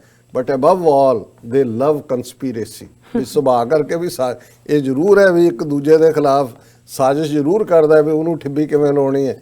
ਸੋ ਉਹ ਸਾਜ਼ਿਸ਼ੀ ਜਿਹੜਾ ਹੈ ਉਹ ਅਫਗਾਨਾਂ 'ਚ ਵੀ ਉਹ ਪਾਰਟ ਜਿਹੜਾ ਉਹ ਜ਼ਰੂਰ ਹੈ, ਉਹ ਨਾਲ ਰਹਿੰਦਾ, ਉਹ ਤਹਿਜ਼ੀਬ ਦਾ ਹੀ ਹਿੱਸਾ ਹੁੰਦਾ ਹੈ। ਉਹਨੂੰ ਮਜ਼ਹਬ ਵੀ ਨਹੀਂ ਬਦਲ ਸਕਦਾ, ਉਹ ਨਾਲ ਹੀ ਰਹਿੰਦਾ ਹੈ। ਪਰ ਕੁੱਲ ਮਿਲਾ ਕੇ ਅਸੀਂ ਇਹ ਸ਼ੁਭ ਕਾਮਨਾ ਹੀ ਕਰਦੇ ਹਾਂ ਕਿ ਭਾਈ ਇਹ ਜਿਹੜਾ ਉੱਥੇ ਦੁੱਖ ਹੈ, ਦਰਦ ਹੈ, ਔਰ ਅਫਗਾਨਾਂ ਨੇ ਜਿਹੜਾ ਹੰਡਾਇਆ, ਔਰ ਕਲੋਜ਼ ਮੈਂ ਕਰਾਂ ਕਿ ਇਹ ਗੱਲ ਅਫਗਾਨਾਂ ਨੇ ਫਿਰ ਇੱਕ ਵਾਰ ਦੱਸ ਦਿੱਤੀ ਹੈ ਕਿ ਗੁਲਾਮ ਉਹ ਬਣਦਾ ਹੈ ਜਿਹੜਾ ਗੁਲਾਮ ਰਹਿਣਾ ਚਾਹੁੰਦਾ। ਜਿਹੜਾ ਗੁਲਾਮ ਨਹੀਂ ਰਹਿਣਾ ਚਾਹੁੰਦਾ ਉਹਨੂੰ ਕੋਈ ਗੁਲਾਮ ਨਹੀਂ ਬਣਾ ਸਕਦਾ। ਔਰ ਇਹਦੇ ਨਾਲ ਹੀ ਇਹ ਸਟੇਟਮੈਂਟ ਹੈ ਕਿ ਹਾਰ ਜਾਣ ਤੇ ਹਾਰ ਮੰਨ ਲੈਣ 'ਚ ਬੜਾ ਫਰਕ ਹੁੰਦਾ। ਜਦੋਂ ਤੁਸੀਂ ਹਾਰ ਮੰਨਦੇ ਹੋ ਉਦੋਂ ਤੁਸੀਂ ਹਾਰਦੇ ਹੋ। ਅਫਗਾਨਾਂ ਨੇ ਨਾ ਸੋਵੀਅਤ ਯੂਨੀਅਨ ਦੇ ਸਾਹਮਣੇ ਹਾਰ ਮੰਨੀ, ਨਾ ਅਮਰੀਕਾ ਦੇ ਮਾਈਟ ਦੇ ਸਾਹਮਣੇ ਹਾਰ ਮੰਨੀ। ਸੋਵੀਅਤ ਯੂਨੀਅਨ ਨੇ ਵੀ ਗੋਡੇ ਟੇਕੇ ਅਲਟੀਮੇਟਲੀ ਉੱਥੇ, ਤੇ ਅੱਜ ਅਮਰੀਕਾ ਦੇ ਟਰੰਪ ਜਿਹੜਾ ਬੈਠਾ ਟਵੀਟ ਕਰਦਾ ਹੁੰਦਾ ਹਰ ਪਾਸੇ। ਹੁਣ ਦੇਖੋ ਕੱਲ ਕੀ ਟਵੀਟ ਕਰਦਾ, ਕੰਗ੍ਰੈਚੁਲੇਸ਼ਨ ਟੂ ਟੈਲੀਬੈਨ। ਜੀ ਡਾਕਟਰ ਸਾਹਿਬ, ਇਸ ਸਭ ਦੀ ਜਾਣਕਾਰੀ ਦੇਣ ਲਈ ਤੁਹਾਡਾ ਬਹੁਤ ਬਹੁਤ ਸ਼ੁਕਰੀਆ। ਇੱਥੇ ਲੈਣੇ ਆਪਣੇ ਬ੍ਰੇਕ ਤੋਂ ਪਹਿਲਾਂ ਅਸੀਂ ਦਰਸ਼ਕਾਂ ਤੇ ਸਰੋਤਿਆਂ ਨੂੰ ਅਪੀਲ ਤੇ ਬੇਨਤੀ ਕਰਦੀ ਹਾਂ ਵਿਊਅਰਸ, ਜਿਸ ਤਰ੍ਹਾਂ ਕਿ ਤੁਸੀਂ ਜਾਣਦੇ ਹੋ ਕਿ TV 84 ਇੱਕ ਪੰਥਕ ਚੈਨਲ ਹੈ। TV 84 ਸਿੱਖਾਂ, ਕਸ਼ਮੀਰੀਆਂ ਅਤੇ ਭਾਰਤ ਦੀਆਂ ਨਾਰਥ ਈਸਟ ਸਟੇਟਾਂ ਦੇ ਲੋਕਾਂ ਦੇ ਸਵੈ ਨਿਰਣੇ ਦੇ ਹੱਕਾਂ ਦਾ ਹਾਮੀ ਹੈ। ਅਸੀਂ ਚਾਹਾਂਗੇ ਕਿ ਤੁਸੀਂ TV 84 ਦੀ ਚੜ੍ਹਦੀ ਕਲਾ ਲਈ ਵੱਧ ਤੋਂ ਵੱਧ ਡੋਨੇਟ ਕਰੋ। ਡੋਨੇਟ ਕਰਨ ਲਈ ਸਾਡੀ ਵੈਬਸਾਈਟ TV84.tv ਤੇ ਜਾ ਕੇ ਪੇਪਲ ਦੀ ਵਰਤੋਂ ਕਰਕੇ ਵਨ ਟਾਈਮ ਡੋਨੇਟ ਕਰ ਸਕਦੇ ਹੋ, ਮੰਥਲੀ ਡੋਨੇਟ ਵੀ ਕਰ ਸਕਦੇ ਹੋ। ਤੁਸੀਂ TV 84 ਦੇ ਨਾਮ ਤੇ ਚੈੱਕ ਬਣਾ ਕੇ ਸਾਨੂੰ ਮੇਲ ਵੀ ਕਰ ਸਕਦੇ ਹੋ ਸਾਡੇ ਇਸ ਪਤੇ ਤੇ 36-01 37th Avenue, Long Island City, New York 11101 USA, ਜਾਂ ਫਿਰ ਤੁਸੀਂ ਸਾਨੂੰ ਫੋਨ ਰਾਹੀਂ ਵੀ ਸੰਪਰਕ ਕਰ ਸਕਦੇ ਹੋ ਸਾਡੇ ਫੋਨ ਨੰਬਰ ਤੇ 5164060694। Thank you so much viewers. ਵਿਚਾਰਾਂ ਦਾ ਸਿਲਸਿਲਾ ਇਸ ਤਰ੍ਹਾਂ ਹੀ ਚੱਲਦਾ ਰਹੇਗਾ। ਮਿਲਦੇ ਹਾਂ ਛੋਟੇ ਜਿਹੇ ਬ੍ਰੇਕ ਤੋਂ ਬਾਅਦ।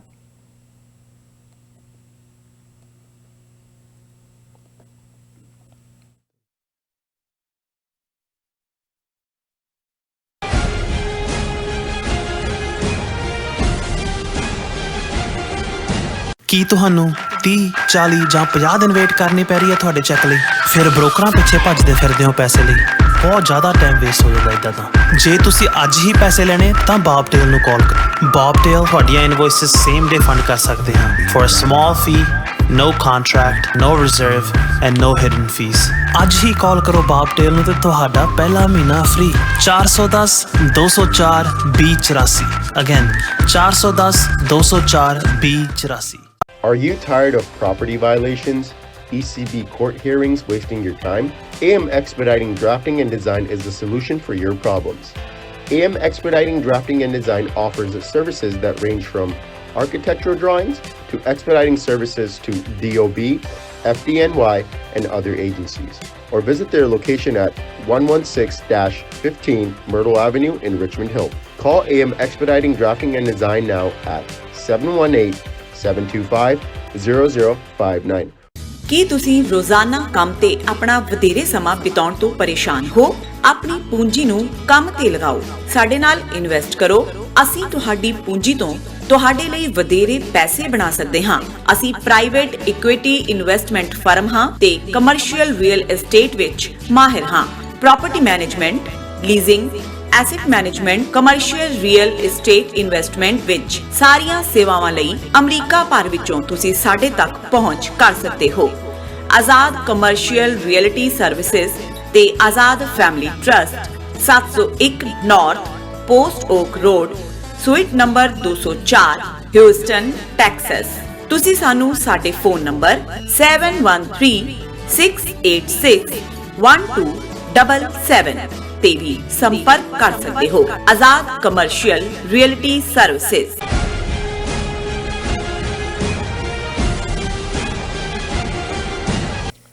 ਦਰਸ਼ਕੋ, ਬ੍ਰੇਕ ਤੋਂ ਬਾਅਦ ਤੁਹਾਡਾ ਸਭ ਦਾ ਭਰਪੂਰ ਸਵਾਗਤ ਹੈ। ਹੁਣ ਆਪਾਂ ਗੱਲਬਾਤ ਕਰਨ ਜਾ ਰਹੇ ਹਾਂ ਕਿ ਦਿੱਲੀ ਵਿੱਚ ਜੋ ਹਿੰਦੂ ਭੀੜਾਂ ਵੱਲੋਂ ਜੋ ਹਿੰਸਾ ਵਰਤਾਈ ਗਈ ਔਰ 40 ਤੋਂ ਵੱਧ ਜੋ ਮੌਤਾਂ ਹੋਈਆਂ ਔਰ ਕਾਫੀ ਸਾਰੇ ਜੋ ਮੁਸਲਮਾਨ ਵੀਰ ਭੈਣਾਂ ਨੇ ਉਹ ਜ਼ਖਮੀ ਵੀ ਹੋਏ। ਸੋ ਇਸ ਜਦੋਂ ਇਹ ਹਿੰਸਾ ਚੱਲ ਰਹੀ ਸੀ, ਸੋ ਹਿੰਦੂ ਭੀੜਾਂ ਵੱਲੋਂ ਇਸ ਨੂੰ ਲਾਈਵ ਦਿਖਾਇਆ ਜਾ ਰਿਹਾ ਸੀ। ਸੋ ਇਸ ਤਰ੍ਹਾਂ ਜਾਪਦਾ ਹੈ ਕਿ ਇਹ ਸਰਕਾਰ ਦੀ, ਮੋਦੀ ਸਰਕਾਰ ਦੀ ਇਹ ਸੋਚੀ ਸਮਝੀ ਸਾਜ਼ਿਸ਼ ਸੀ, ਚਾਲ ਸੀ।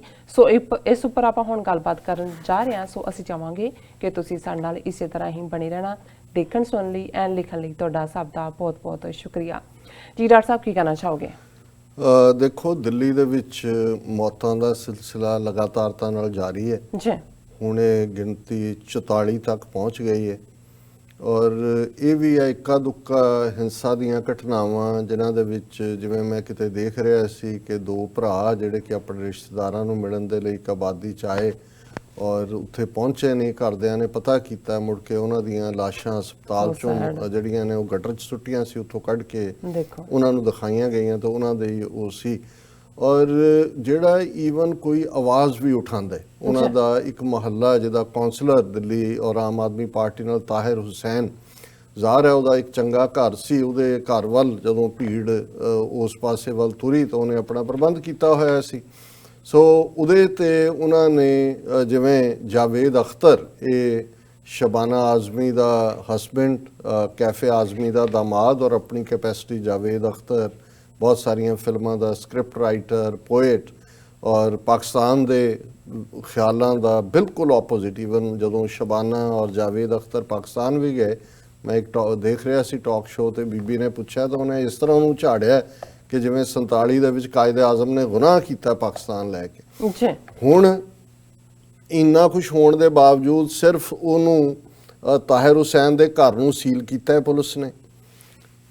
ਇਹਨੇ ਆਮ ਆਦਮੀ ਪਾਰਟੀ ਨੇ ਉਹਨੂੰ ਆਪਣੀ ਪਾਰਟੀ 'ਚੋਂ ਵੀ ਕੱਢ ਦਿੱਤਾ, ਜੇ ਕੋਈ ਸਬੂਤ ਨਹੀਂ ਕਿ ਉਹਨੇ ਕੀ ਕੀਤਾ। ਔਰ ਜਾਵੇਦ ਅਖਤਰ ਨੇ ਇਸ ਦੇ ਉੱਤੇ ਜਿਹੜਾ ਹੈ ਉਹ ਟਵੀਟ ਕੀਤਾ ਕਿ ਦਿੱਲੀ 'ਚ ਇੰਨੀ ਵਾਇਲੈਂਸ, ਇੰਨੇ ਲੋਕ ਮਰੇ, ਦੂਜਾ ਜੇ ਪੁਲਿਸ ਨੂੰ ਕੁਝ ਲੱਭਿਆ ਤੇ ਸਿਰਫ ਉਸ ਦਾ ਤਾਹਿਰ ਹੁਸੈਨ ਦੇ ਘਰ ਨੂੰ ਹੀ ਸੀਲ ਕੀਤਾ। ਔਰ ਹੁਣ ਤੁਸੀਂ ਜਾ ਕੇ ਦੇਖੋ ਉਹਦੇ ਤੇ ਕਿ ਜਾਵੇਦ ਅਖਤਰ ਦਾ ਕੀ ਹਾਲ ਕਰ ਰਹੇ ਨੇ ਟਰੋਲ ਕਰਨ ਵਾਲੇ। ਸੋ ਇਹ ਉਹਨਾਂ ਸਾਰਿਆਂ ਨੂੰ ਵੀ ਇੱਕ ਕਿਸਮ ਦਾ ਮੈਸੇਜ ਵੀ ਹੈ ਕਿ ਜਿਨ੍ਹਾਂ ਲੋਕਾਂ ਨੇ ਕਿਸੇ ਵੇਲੇ ਜਿਹੜੇ ਬਾਈ ਕਨਵਿਕਸ਼ਨ ਹਿੰਦੁਸਤਾਨੀ ਨੇ ਔਰ ਉਹਨਾਂ ਨੇ ਚੂਜ਼ ਕੀਤਾ ਕਿ ਵੀ ਇੱਥੇ ਹੀ ਅਸੀਂ ਰਹਿਣਾ, ਤੇ ਅੱਜ ਜੇ ਉਹਨਾਂ ਦਾ ਇਹ ਹਾਲ ਹੈ ਤੇ ਬਾਕੀਆਂ ਦਾ ਤਾਂ ਫਿਰ ਕਿਸ ਕਿਸਮ ਦਾ ਹਾਲ ਹੋਏਗਾ ਇਹ ਸਮਝਣਾ ਕੋਈ ਔਖਾ ਨਹੀਂ ਹੈ। ਹੁਣ ਦੂਸਰੀ ਗੱਲ ਅਸੀਂ ਇਹ ਦੇਖ ਰਹੇ ਹਾਂ ਕਿ ਦਿੱਲੀ ਦੀ ਗਵਰਨਮੈਂਟ, ਆਮ ਆਦਮੀ ਪਾਰਟੀ, ਕੇਜਰੀਵਾਲ ਜਿਹਨੂੰ ਅਜੇ ਹੁਣੇ ਹੀ ਚੋਣਾਂ ਹੋ ਕੇ ਹਟੀਆਂ ਨੇ ਔਰ ਉਹਦੀ ਵਿਕਟਰੀ ਦੇ ਵਿੱਚ ਵੱਡਾ ਹੱਥ ਮੁਸਲਮਾਨਾਂ, ਸਿੱਖਾਂ ਔਰ ਦਲਿਤਾਂ ਦੀਆਂ ਵੋਟਾਂ ਦਾ, ਜਿਹੜਾ ਹਾਈ ਕਾਸਟ ਹਿੰਦੂ ਹੈ ਜਾਂ ਈਵਨ ਕਾਂਗਰਸ ਦਾ ਵੋਟਰ ਸੀ, ਉਹ ਤਾਂ ਬੀਜੇਪੀ ਦੀ ਵੋਟ ਪਰਸੈਂਟੇਜ 6-7% ਵਧੀ ਹੈ। ਲੇਕਿਨ ਕਿਉਂਕਿ ਸੋਲਿਡਲੀ ਸਿੱਖ ਔਰ ਮੁਸਲਮਾਨ 20 ਲੱਖ ਤੋਂ ਜ਼ਿਆਦਾ ਮੁਸਲਮਾਨ ਨੇ ਦਿੱਲੀ 'ਚ, 10 ਲੱਖ ਤੋਂ ਜ਼ਿਆਦਾ ਸਿੱਖ ਨੇ, ਦਲਿਤ ਨੇ, ਥੋੜੇ ਬਹੁਤ ਈਸਾਈ ਵੀ ਨੇ, ਉਹਨਾਂ ਸਾਰਿਆਂ ਦੇ ਸੋਲਿਡ ਵੋਟ ਬੈਂਕ ਦੇ ਨਾਲ ਕੇਜਰੀਵਾਲ ਜਿੱਤਿਆ, ਭਾਵੇਂ ਉਹ ਹਨੂਮਾਨ ਚਾਲੀਸਾ ਹੀ ਪੜ੍ਹਦਾ ਰਿਹਾ ਟੀਵੀਆਂ ਤੇ ਬੈਠ ਕੇ। ਲੇਕਿਨ ਤੁਸੀਂ ਦੇਖੋ ਕਿਸ ਹੱਦ ਤੱਕ ਹੁਣ ਇਹ ਵਾਇਲੈਂਸ ਹੋਈ, ਕੇਜਰੀਵਾਲ ਸਣੇ ਉਹਦੀ ਕੈਬਨਿਟ ਦੇ ਘਰ 'ਚ ਸੁੱਤੇ ਰਹੇ, ਕੋਈ ਬਾਹਰ ਨਹੀਂ ਨਿਕਲਿਆ। ਇਹ ਠੀਕ ਹੈ ਕਿ ਦਿੱਲੀ ਪੁਲਿਸ ਅਮਿਤ ਸ਼ਾਹ ਦੇ ਥੱਲੇ ਹੈ, ਲੇਕਿਨ ਤੁਸੀਂ ਲੋਕਾਂ ਦੇ ਚੁਣੇ ਨੁਮਾਇੰਦੇ ਹੋ, ਸਹੁੰ ਚੁੱਕੀ, ਤੁਹਾਨੂੰ ਕੌਣ ਰੋਕਦਾ ਹੈ ਵੀ ਤੁਸੀਂ ਜਾ ਕੇ ਲੀਡ ਨਹੀਂ ਕਰ ਸਕਦੇ ਕਿ ਅਮਨ ਜਲੂਸ ਕੱਢੋ, ਲੋਕਾਂ ਦੇ ਨਾਲ ਜਾਓ। ਜਿਹੜੇ ਆਮ ਆਦਮੀ ਪਾਰਟੀ ਦੇ ਥੋੜੇ ਬਹੁਤ ਮੁਸਲਮਾਨ ਜਿਹੜੇ ਨੇ ਕੌਂਸਲਰ ਜਾਂ ਦੂਜੇ ਹੀ ਸੀ, ਉਹੀ ਆਪਣੇ ਲੋਕਾਂ 'ਚ ਸੀ। ਔਰ ਕਨਹਈਆ ਕੁਮਾਰ, ਉਹਨੇ ਆਪਣੀ ਥਾਂ ਬਣਾਈ ਜਦੋਂ ਦਿੱਲੀ ਯੂਨੀਵਰਸਿਟੀ ਦੇ ਵਿੱਚ, ਜਵਾਹਰ ਲਾਲ ਨਹਿਰੂ ਯੂਨੀਵਰਸਿਟੀ 'ਚ ਸਟੂਡੈਂਟ ਯੂਨੀਅਨ ਦਾ ਪ੍ਰੈਜ਼ੀਡੈਂਟ ਸੀ। ਔਰ ਜਿੱਦਣ ਅਫਜ਼ਲ ਗੁਰੂ ਨੂੰ ਫਾਂਸੀ ਦਿੱਤੀ ਗਈ, ਉਸ ਤੋਂ ਬਾਅਦ ਉਹਨਾਂ ਨੇ ਦਿੱਲੀ ਯੂਨੀਵਰਸਿਟੀ ਦੇ ਸਟੂਡੈਂਟਸ ਨੇ ਇਸ ਦੇ ਉੱਤੇ ਇੱਕ ਸੈਮੀਨਾਰ ਰੱਖਿਆ ਕਿ ਕੀ ਡੈਥ ਸੈਂਟੈਂਸ ਹੋਣੀ ਚਾਹੀਦੀ ਹੈ, ਕਿਉਂਕਿ ਇੱਕ ਵੱਡੀ ਡਿਬੇਟ ਹੈ। ਸਾਰੇ ਯੂਰਪੀਅਨ ਯੂਨੀਅਨ ਦੇ ਮੁਲਕਾਂ 'ਚ ਨਹੀਂ ਹੈ, ਕਾਮਨਵੈਲਥ ਮੁਲਕਾਂ 'ਚ ਨਹੀਂ ਹੈ, ਔਰ ਇਹ ਡਿਬੇਟ ਐਮਨੈਸਟੀ ਇੰਟਰਨੈਸ਼ਨਲ ਜਾਂ ਦੂਜਾ ਹਮੇਸ਼ਾ ਹੁੰਦਾ। ਹੁਣ ਉੱਥੇ ਉਹਨੇ ਵੀ ਸਪੀਚ ਦਿੱਤੀ, ਉਹ ਉਮਰ ਖਾਲਿਦ ਜਾਂ ਦੂਸਰੇ 2-3 ਨੇ ਵੀ ਦਿੱਤੀ, ਉਹਨਾਂ ਦੇ ਉੱਤੇ ਦੇਸ਼ ਧਰੋਹ ਦਾ ਕੇਸ ਬਣਾ ਦਿੱਤਾ ਕਿ ਜੀ ਇਹ ਤਾਂ ਜਿਹੜੇ ਨੇ ਇਹਨਾਂ ਨੇ ਦੇਸ਼ ਦੇ ਖਿਲਾਫ ਨਾਅਰੇ ਲਾਏ। ਇਹ ਹੁਣ ਇਸ ਗੱਲ ਨੂੰ ਵੀ ਜਿਹੜਾ 2-3 ਸਾਲ ਲੰਘ ਗਏ। ਔਰ ਜਿਹੜੀ ਉਹ ਸਪੀਚ ਸੀ ਕਨਹਈਆ ਕੁਮਾਰ ਦੀ, ਜਿਹੜੀ ਦੁਨੀਆ ਭਰ ਦੇ ਵਿੱਚ ਬਹੁਤਿਆਂ ਨੇ ਦੇਖੀ, ਜਿਹੜੇ ਵੀ ਸਾਊਥ ਏਸ਼ੀਆ 'ਚ ਦਿਲਚਸਪੀ ਰੱਖਦੇ ਨੇ, ਅਰਵਿੰਦ ਕੇਜਰੀਵਾਲ ਨੇ ਟਵੀਟ ਕੀਤਾ ਸੀ ਕਿ ਬਹੁਤ ਹੀ ਸ਼ਾਨਦਾਰ ਭਾਸ਼ਣ।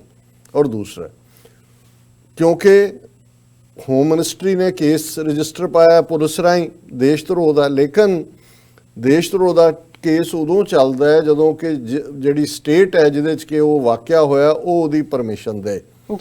ਹੁਣ ਇਹ ਕੇਸ ਉਦੋਂ ਦਾ ਪਾਇਆ ਹੋਇਆ ਸੀ, ਦਿੱਲੀ ਸਰਕਾਰ ਨੇ ਪਰਮਿਸ਼ਨ। ਅੱਜ ਦੀਆਂ ਵੱਡੀਆਂ ਖਬਰਾਂ 'ਚੋਂ ਇਹ ਹੈ ਕਿ ਕੇਜਰੀਵਾਲ ਸਰਕਾਰ ਨੇ ਪਰਮਿਸ਼ਨ ਦੇ ਦਿੱਤੀ ਹੈ ਕਿ ਕਨਹਈਆ ਕੁਮਾਰ ਦੇ ਖਿਲਾਫ ਤੁਸੀਂ ਦੇਸ਼ ਧਰੋਹ ਦਾ ਕੇਸ ਚਲਾ ਸਕਦੇ ਹੋ। ਹੁਣ ਜ਼ਾਹਰ ਹੈ ਬਿਹਾਰ ਦੀਆਂ ਚੋਣਾਂ ਨੇ ਸਿਰ ਤੇ, ਉਹਦਾ ਸੰਬੰਧ ਬਿਹਾਰ ਦੇ ਨਾਲ ਹੈ। ਔਰ ਉਹਨੂੰ ਜਦੋਂ ਪੁੱਛਿਆ, ਉਹਨਾਂ ਨੇ ਕਿਹਾ ਜੀ ਬਹੁਤ ਚੰਗਾ ਕੀਤਾ, ਸਪੀਡੀ ਟਰਾਇਲ ਕਰੋ, ਔਰ ਤਾਂ ਕਿ ਪਤਾ ਲੱਗੇ ਦੁਨੀਆ ਨੂੰ ਕਿ ਇਸ ਕਾਨੂੰਨ ਦਾ ਕਿਵੇਂ ਮਿਸਯੂਜ਼ ਕੀਤਾ ਜਾ ਰਿਹਾ ਸੈਡੀਸ਼ਨ ਕਾਨੂੰਨ ਦਾ। ਉਹਨੇ ਕਿਹਾ ਸੱਤੇਮੇਵ ਜਯਤੇ, ਅਖੀਰ ਸੱਚ ਦੀ ਜਿੱਤ ਹੋਏਗੀ। ਲੇਕਿਨ ਮੈਂ ਉਸ ਕੇਜਰੀਵਾਲ ਜਿਹੜਾ ਜਦੋਂ ਅਸੀਂ ਇੱਕ ਫਿਜ਼ਾ ਦੀ ਗੱਲ ਕਰਦੇ ਹਾਂ, ਇੱਕ ਤਾਂ ਪਹਿਲਾਂ ਹੀ ਪਤਾ ਹੁੰਦਾ ਹੈ ਕਿ ਭਾਈ ਇਹ ਕਰੇਲਾ ਵੀ ਕੌੜਾ ਹੈ ਤੇ ਨਿੰਮ ਵੀ ਕੌੜੀ ਹੈ। ਜੇ ਕਰੇਲਾ ਤੇ ਨਿੰਮ ਤੇ ਚੜ ਜਾਏ ਉਹ ਹੋਰ ਵੀ ਕੌੜਾ ਹੁੰਦਾ ਹੈ। ਪਰ ਜਿਹਨੂੰ ਤੁਸੀਂ ਸੇਬ ਸਮਝਦੇ ਹੋ ਜਾਂ ਅਨਾਰ ਸਮਝਦੇ ਹੋ ਜਾਂ ਸੰਤਰਾ ਸਮਝਦੇ ਹੋ, ਉਹ ਵੀ ਜਦੋਂ ਤੁਸੀਂ ਉਹਨੂੰ ਚੱਕ ਮਾਰੋ ਤੇ ਉਸ ਚੋਂ ਜਿਹੜਾ ਹੈ ਉਹ ਕਰੇਲਾ ਔਰ ਨਿੰਮ ਦੀ ਕੁੜਿੱਤਣ ਆਏ। ਹੁਣ ਅੱਜ ਜਿਹੜੀਆਂ ਮਾਈਨੋਰਟੀਜ਼ ਨੇ, ਮੁਸਲਮਾਨ, ਸਿੱਖ, ਈਸਾਈ, ਦਲਿਤ, ਉਹ ਦੇਖ ਸਕਦੇ ਨੇ ਕਿ ਸਾਡਾ ਵਾਲੀ ਵਾਰਸ ਕੌਣ ਹੈ। ਔਰ ਜਿਸ ਅੰਦਾਜ਼ ਦੇ ਵਿੱਚ ਦਿੱਲੀ ਦੇ ਵਿੱਚ ਸਿੱਖਾਂ ਦੇ ਖਿਲਾਫ ਨਵੰਬਰ 84 ਚ ਨਸਲਕੁਸ਼ੀ ਹੋਈ, ਪਰ ਮੁਸਲਮਾਨਾਂ ਦੇ ਖਿਲਾਫ 47 ਤੋਂ ਬਾਅਦ ਇਸ ਲੈਵਲ ਦੇ ਉੱਤੇ ਦਿੱਲੀ 'ਚ, ਗੁਜਰਾਤ 'ਚ 2002 ਵਿੱਚ ਜਦੋਂ ਇਹ ਕਿਹਾ ਜਾ ਰਿਹਾ ਹੈ ਕਿ ਗੁਜਰਾਤ ਮਾਡਲ ਇੰਪਲੀਮੈਂਟ ਕਰ ਰਹੇ ਨੇ ਉੱਥੇ, ਤੇ ਇਹ ਗਲਤ ਨਹੀਂ ਹੈਗਾ, ਕਿਉਂਕਿ ਜਿਸ ਅੰਦਾਜ਼ ਦੇ ਵਿੱਚ ਜਿਵੇਂ, ਲੇਕਿਨ ਮੋਡਸ ਆਪਰੈਂਡੀ ਨਵੰਬਰ 84 ਵਾਲੀ ਹੈ। ਔਰ ਤੁਸੀਂ ਇਹ ਦੇਖੋਗੇ ਕਿ ਇਹ ਵੀ ਇੱਕ ਡੈਲੀਬਰੇਟ ਹੈ। ਬਹੁਤ ਸਾਰੇ ਵਾਇਲੈਂਸ ਕਰਨ ਵਾਲੇ ਜਿਹੜੇ ਨੇ ਉਹਨਾਂ ਦੀਆਂ ਉਮਰਾਂ 14-15 ਸਾਲ ਨੇ, ਉਹ ਯੂਪੀ ਤੋਂ ਭਰ ਕੇ ਉਹਨਾਂ ਨੂੰ ਹਥਿਆਰ, ਪੈਟਰੋਲ ਬੰਬ, ਪੱਥਰਾਂ ਦੇ ਟਰੱਕ, ਕਿਉਂਕਿ ਨਾਲ ਲੱਗਦਾ ਯੂਪੀ ਦਿੱਲੀ ਦੇ, ਔਰ ਉੱਥੇ ਉਹ ਗੁੰਡਾ ਬੈਠਾ ਹੈ ਆਦਿੱਤਿਆਨਾਥ ਯੋਗੀ, ਜਿਹਨੇ ਹਜ਼ਾਰਾਂ ਦੀ ਗਿਣਤੀ 'ਚ ਆਪਣੇ ਸੂਬੇ ਦੇ ਵਿੱਚ ਜਿਹੜੇ ਨੇ ਝੂਠੇ ਪੁਲਿਸ ਮੁਕਾਬਲੇ ਬਣਾਏ ਨੇ, ਔਰ ਜਿਹੜਾ ਕਹਿੰਦਾ ਹੈ ਕਿ ਵੀ ਮੈਂ ਇਹਨਾਂ ਨੂੰ ਸਬਕ ਸਿਖਾਵਾਂਗਾ। ਔਰ ਜ਼ਾਹਰ ਹੈ ਕਿ ਯੂਪੀ ਦੇ ਵਿੱਚੋਂ ਹੀ ਉਹ ਬਹੁਤ ਸਾਰੀਆਂ ਭੀੜਾਂ ਆਈਆਂ, ਜਾਂ ਹਰਿਆਣੇ ਜਿੱਥੇ ਬੀਜੇਪੀ ਦੀ ਗਵਰਨਮੈਂਟ ਹੈ, ਜਿਹੜਾ ਦਿੱਲੀ ਦੇ ਨਾਲ ਏਰੀਆ ਲਾ, ਕਿਉਂਕਿ ਇਹ ਸਾਰੇ ਮਹੱਲੇ ਵਾਲਿਆਂ ਦਾ ਕਹਿਣਾ ਹੈ ਜਿੱਥੇ ਜਿੱਥੇ ਵੀ ਹੋਇਆ ਆਪਸ ਦੇ ਵਿੱਚ, ਉਹਦੇ 'ਚ ਹਮਾਂਗੀ ਦਾ ਵੀ ਜਿਹੜਾ ਉਹ ਸਬੂਤ ਨੇ ਕਿ ਕਿਵੇਂ ਸਿੱਖ ਔਰ ਹਿੰਦੂ ਕਈ ਥਾਂ ਤੇ ਇਕੱਠੇ ਹੋ ਕੇ ਉਹਨਾਂ ਨੂੰ ਪ੍ਰੋਟੈਕਟ ਕਰ ਰਹੇ ਨੇ। ਥੋੜੇ ਸਿੱਖਾਂ ਨੇ, ਚਲੋ ਅੱਜ ਬਹੁਤ ਸਾਰੀਆਂ ਈਵਨ BBC ਦੇ ਉੱਤੇ ਵੀ 2 ਮਿੰਟ ਦੀ ਡਾਕੂਮੈਂਟਰੀ ਹੈ ਕਿ ਸਿੱਖਾਂ ਨੇ ਲੰਗਰ ਲਾਏ ਹੋਏ ਨੇ, ਦਿੱਲੀ ਕਮੇਟੀ ਨੇ ਵੀ ਇਹਦੇ 'ਚ, ਭਾਵੇਂ ਉਹਨਾਂ ਦਾ ਉਹ ਟਾਊਟ ਹੀ ਹੈ ਮਨਜਿੰਦਰ ਸਿਰਸਾ, ਲੇਕਿਨ ਉਹ ਵਿਚਾਰੇ ਗਰੀਬ ਮੁਸਲਮਾਨ ਕਹਿ ਰਹੇ ਨੇ, ਭਾਗ ਦੌੜ ਕਰ ਰਹੇ ਥੇ, ਆਜ ਪੇਟ ਭਰ ਕੇ ਖਾਣਾ ਖਾਇਆ, ਔਰ ਉਹਨਾਂ ਨੂੰ ਸਰਵ ਕਰ ਰਹੇ ਨੇ। ਸੋ ਮੈਨੂੰ ਇਹ ਮੈਂ ਸਮਝਦਾ ਵੀ ਇਹ ਇੱਕ ਚੰਗੀਆਂ ਵੈਲਿਊਜ਼ ਨੇ। ਜਥੇਦਾਰ ਅਕਾਲ ਤਖਤ ਨੇ ਇੱਕ 6 ਮੈਂਬਰੀ ਕਮੇਟੀ ਬਣਾਈ ਹੈ, ਜਿਨ੍ਹਾਂ ਦੇ ਵਿੱਚ ਪ੍ਰੋਮੀਨੈਂਟ ਲੋਕ ਨੇ, ਜਿਹੜੇ ਜਾ ਕੇ ਉਹਨਾਂ ਇਲਾਕਿਆਂ ਦੇ ਵਿੱਚ ਅਸੈਸ ਕਰਨਗੇ ਕਿ ਇਹਦਾ ਕੀ ਨੁਕਸਾਨ ਹੋਇਆ। ਮੈਂ ਸਮਝਦਾ ਵੀ ਸਿੱਖਾਂ ਦੀਆਂ ਹਿਊਮਨ ਰਾਈਟਸ ਆਰਗੇਨਾਈਜੇਸ਼ਨਸ ਨੂੰ ਵੀ ਆਉਣ ਵਾਲੇ ਪੀਰੀਅਡ 'ਚ, ਹੁਣ ਗੱਲ ਬੇਸ਼ੱਕ ਵਾਇਲੈਂਸ ਘਟੀ ਹੈ, ਹੋਰ ਵੀ ਘਟੇਗੀ, ਉਹਨਾਂ ਨੇ ਕਰ ਦਿੱਤਾ ਕੰਮ ਜੋ ਕਰਨਾ ਸੀ, ਹੁਣ ਸਵਾਲ ਉਹਨਾਂ ਦੀ ਰੀਹੈਬਿਲਿਟੇਸ਼ਨ ਦਾ ਹੋਏਗਾ। ਔਰ ਈਵਨ ਮੈਂ ਇਹ ਦੇਖ ਰਿਹਾ ਸੀ ਕਿ ਇਹਦੇ 'ਚ ਕਿਤੇ ਨਾ ਕਿਤੇ ਸਿੱਖਾਂ ਨੇ ਵੀ ਸਫਰ ਵੀ ਕੀਤਾ, ਉਹ ਨਾਲ ਲੱਗਦੀਆਂ ਦੁਕਾਨਾਂ ਸੜੀਆਂ ਨੇ ਜਾਂ ਘਰ ਸੜੇ ਨੇ, ਕਿਉਂਕਿ ਜਿਹੜੀ 6 ਮੈਂਬਰੀ ਕਮੇਟੀ ਹੈ ਓਵਰਆਲ ਵੀ ਜਾਇਜ਼ਾ ਲਏਗੀ ਔਰ ਸਿੱਖਾਂ ਦਾ ਕਿੱਥੇ ਨੁਕਸਾਨ ਹੋਇਆ ਇਸ ਦੇ ਉੱਤੇ ਵੀ ਕਰੇਗੀ। ਸੋ ਕੁੱਲ ਮਿਲਾ ਕੇ ਹੁਣ ਬਹੁਤ ਸਾਰਾ ਕੁਝ ਸਾਹਮਣੇ ਆ ਰਿਹਾ ਹੈ ਕਿ ਕਿਵੇਂ ਪਲੈਨਡ ਤਰੀਕੇ ਦੇ ਨਾਲ ਇਹ ਸਾਰਾ ਹੋਇਆ। ਤੇ ਜੇ ਮੁਰਲੀਧਰ ਜੱਜ ਨੇ ਦਿੱਲੀ ਹਾਈ ਕੋਰਟ ਦੇ ਨੇ ਉਹਨਾਂ ਨੂੰ ਕਿਹਾ ਕਿ ਭਾਈ ਕੇਸ ਰਜਿਸਟਰ ਕਰੋ, ਜਿਹੜਾ ਉਹ ਮਿਸ਼ਰਾ ਤੇ ਕਪਿਲ ਤੇ ਫਲਾਣਾ, ਤੇ ਉਹਨੂੰ ਟ੍ਰਾਂਸਫਰ ਕਰ ਦਿੱਤਾ। ਸੋ ਸਾਡੇ ਭੈਣ ਜੀ ਅਮਨਜੋਤ ਕੌਰ ਉਹਨਾਂ ਨੇ ਸਾਨੂੰ ਇਹ ਸਾਰੇ ਦਿਨਾਂ ਦੇ ਵਿੱਚ ਬਹੁਤ ਸਾਰੀ ਜਾਣਕਾਰੀ ਭੇਜੀ। ਉਹਨਾਂ ਦੀਆਂ 5-6 ਲਿਖਤਾਂ 2 ਅਸੀਂ ਸਾਂਝੀਆਂ ਕੀਤੀਆਂ ਸੀ ਕਿ ਇਹ ਜਿਹੜਾ ਈਵਨ ਜਦੋਂ ਇਹ ਵਾਇਲੈਂਸ ਚੱਲ ਰਹੀ ਸੀ, ਇੱਕ ਪਾਸੇ ਤਾਂ ਹੁਣ ਜੇ ਇਹ ਕੌਨੀਵੈਂਸ ਨਹੀਂ ਹੈ ਜਾਂ ਨਾਲ ਨਹੀਂ ਰਲੇ ਹੋਏ, ਇੱਕ ਪਾਸੇ ਤਾਂ ਜੇ ਕੋਈ ਸਿੱਖ ਆਜ਼ਾਦੀ ਦਾ ਜਾਂ ਕਸ਼ਮੀਰੀ ਆਜ਼ਾਦੀ ਦਾ ਟਵੀਟ ਲਾਈਕ ਕਰਕੇ ਰੀਟਵੀਟ ਕਰ ਦੇ ਤਾਂ ਉਹਦੇ ਘਰ ਦੇ ਬਾਹਰ ਆ ਕੇ ਦਰਵਾਜ਼ਾ ਖੜਕਾ ਕੇ ਉਹਨੂੰ ਸੈਡੀਸ਼ਨ ਥੱਲੇ ਬੁੱਕ ਕਰ ਲੈਂਦੇ ਨੇ ਕਿ ਤੂੰ ਫਿਰਕਿਆਂ ਦੇ ਵਿੱਚ ਨਫ਼ਰਤ ਫੈਲਾ ਰਿਹਾ ਹੈ। ਤੇ ਇਹ ਕਿਵੇਂ ਹੋਇਆ ਕਿ ਜਿਹੜੀ ਵਾਇਲੈਂਟ ਮੌਬ ਹੈ ਉਹ ਜੋ ਕਰ ਰਹੀ ਹੈ ਉਹ ਨਾਲ ਦੀ ਨਾਲ ਟਵੀਟ ਹੋ ਰਿਹਾ, ਸੋਸ਼ਲ ਮੀਡੀਆ ਦੇ ਉੱਤੇ ਚੱਲ ਰਿਹਾ। ਉਹਨਾਂ ਨੇ ਲਿਖਿਆ India exposed as pogrom live tweeted on Twitter, Delhi violence has become the first program to be live streamed and live tweeted in India. ਚਾਰ ਚਫੇਰੇ ਉਹਨੂੰ ਚੱਲ ਰਿਹਾ ਸੀ। It exposed Indians like never before. Supreme Court refused to admit pleas on violence. Delhi High Court said we cannot let another 1984 happen. ਇਹ ਉਹਨੇ ਮੁਰਲੀਧਰ ਨੇ ਕਿਹਾ, ਨਾਲ ਦੀ ਨਾਲ ਉਹਨਾਂ ਨੇ ਉੱਥੋਂ ਤੋੜ ਦਿੱਤਾ, ਰਾਤ 11 ਵਜੇ ਉਹਦੀ ਟ੍ਰਾਂਸਫਰ ਕੀਤੀ। Shameless journalists are blaming victims for inviting it or provoking majority. ਹੁਣ ਜਿਹੜਾ ਟ੍ਰੈਂਡ ਚੱਲ ਰਿਹਾ ਮੀਡੀਆ 'ਚ ਉਹਨਾਂ ਨੂੰ ਰਾਈਟ ਦੇ ਹਵਾਲੇ ਨਾਲ ਕਹਿ ਰਹੇ ਨੇ ਜੀ ਦੋਨੋਂ ਪਾਸੇ ਹੋਇਆ, ਇਹ ਮੁਸਲਮਾਨਾਂ ਨੇ ਪ੍ਰਵੋਕ ਕੀਤਾ। ਔਰ ਅਮਿਤ ਸ਼ਾਹ ਦੀ ਸਟੇਟਮੈਂਟ ਹੈ ਕਿ ਇਹ ਜਿਹੜੀ ਹੈ opposition party spreading misinformation on CAA inciting violence. Amit Shah ji. ਜਿਹੜਾ ਬੇਸ਼ਰਮ ਸੂਰ ਦਾ ਬੱਚਾ ਹੈ, ਉਹਦੀ ਸ਼ਕਲ ਦੇਖੋ ਉਹਦੀ, ਉਹ ਕਹਿ ਰਿਹਾ ਇਹ ਸੀਏ ਦਾ ਜਿਹੜਾ ਵਿਰੋਧ ਕਰ ਰਹੇ ਨੇ ਔਰ ਵਾਇਲੈਂਸ ਨੂੰ ਆਪੋਜੀਸ਼ਨ ਭੜਕਾ ਰਹੀ, ਉਹ ਘਰੋਂ ਨਹੀਂ ਨਿਕਲੇ। ਹੁਣ ਉਹਨੇ ਸੋਨੀਆ ਗਾਂਧੀ ਨੇ ਜਾ ਕੇ ਉਹਨੂੰ ਪ੍ਰੈਜ਼ੀਡੈਂਟ ਨੂੰ, ਵਿੱਚ ਹੀ ਮਨਮੋਹਨ ਸਿੰਘ ਵੀ ਗਿਆ ਕਿ ਜੇ ਅਸਤੀਫਾ ਲਓ ਅਮਿਤ ਸ਼ਾਹ ਤੋਂ। ਨਾ ਕਾਂਗਰਸ, ਨਾ ਆਮ ਆਦਮੀ ਪਾਰਟੀ, ਨਾ ਕੋਈ ਹੋਰ ਗਰੁੱਪ ਲੋਕਾਂ ਤੱਕ ਤਾਂ ਗਿਆ ਹੀ ਨਹੀਂ। ਉਹਨਾਂ ਨੇ ਰਾਈਟ ਰੋਕਣ ਦਾ ਜਾਂ ਇਹ ਵਾਇਲੈਂਸ ਰੋਕਣ ਦਾ ਕੋਈ ਉਹਨਾਂ ਨੇ ਯਤਨ ਨਹੀਂ ਕੀਤਾ। Communal Hindus are making fake videos to claim Muslims attacked Hindus. Media and BJP, RSS, VHP leaders are either inciting more violence or trying to bully international media to stop covering news. ਹੁਣ ਅੱਜ international media ਨੇ ਵੀ ਮੋਦੀ ਦੀ ਚੰਗੀ ਖਬਰ ਲਈ ਹੈ। ਕੱਲ ਅਸੀਂ Washington post ਦਾ article ਵੀ discuss ਕੀਤਾ ਸੀ, ਪਰ ਉਹ ਇਹ ਕਹਿ ਰਹੇ ਨੇ ਕਿ ਬੈਨ ਕਰੋ। RSS ਦੇ ਵੀ ਕਿਸੇ ਲੀਡਰ ਨੇ ਕਿਹਾ ਕਿ ਇੰਟਰਨੈਸ਼ਨਲ ਮੀਡੀਆ ਨੂੰ ਇੱਥੋਂ ਬਾਹਰ ਕੱਢੋ, ਇਹਨਾਂ ਨੂੰ ਬਾਹਰ ਦਾ ਦਰਵਾਜ਼ਾ ਦਿਖਾਓ।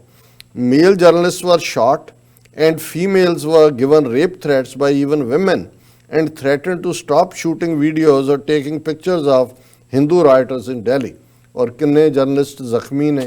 NDTV ਜਿਹੜਾ ਖਾਸ ਤੌਰ ਤੇ ਇੱਕ ਨਿਰਪੱਖ ਕਵਰੇਜ ਕਰਦਾ, ਉਹਨਾਂ ਦੇ ਮੈਕਸਿਮਮ ਜਰਨਲਿਸਟ ਔਰਤਾਂ ਨੂੰ ਵੀ ਉਹਨਾਂ ਨੇ ਨਹੀਂ ਬਖਸ਼ਿਆ ਔਰ ਜ਼ਖਮੀ ਵੀ ਨੇ ਔਰ ਉਹਨਾਂ ਨੂੰ ਹਰਾਸ। even pregnant women have been attacked in Delhi।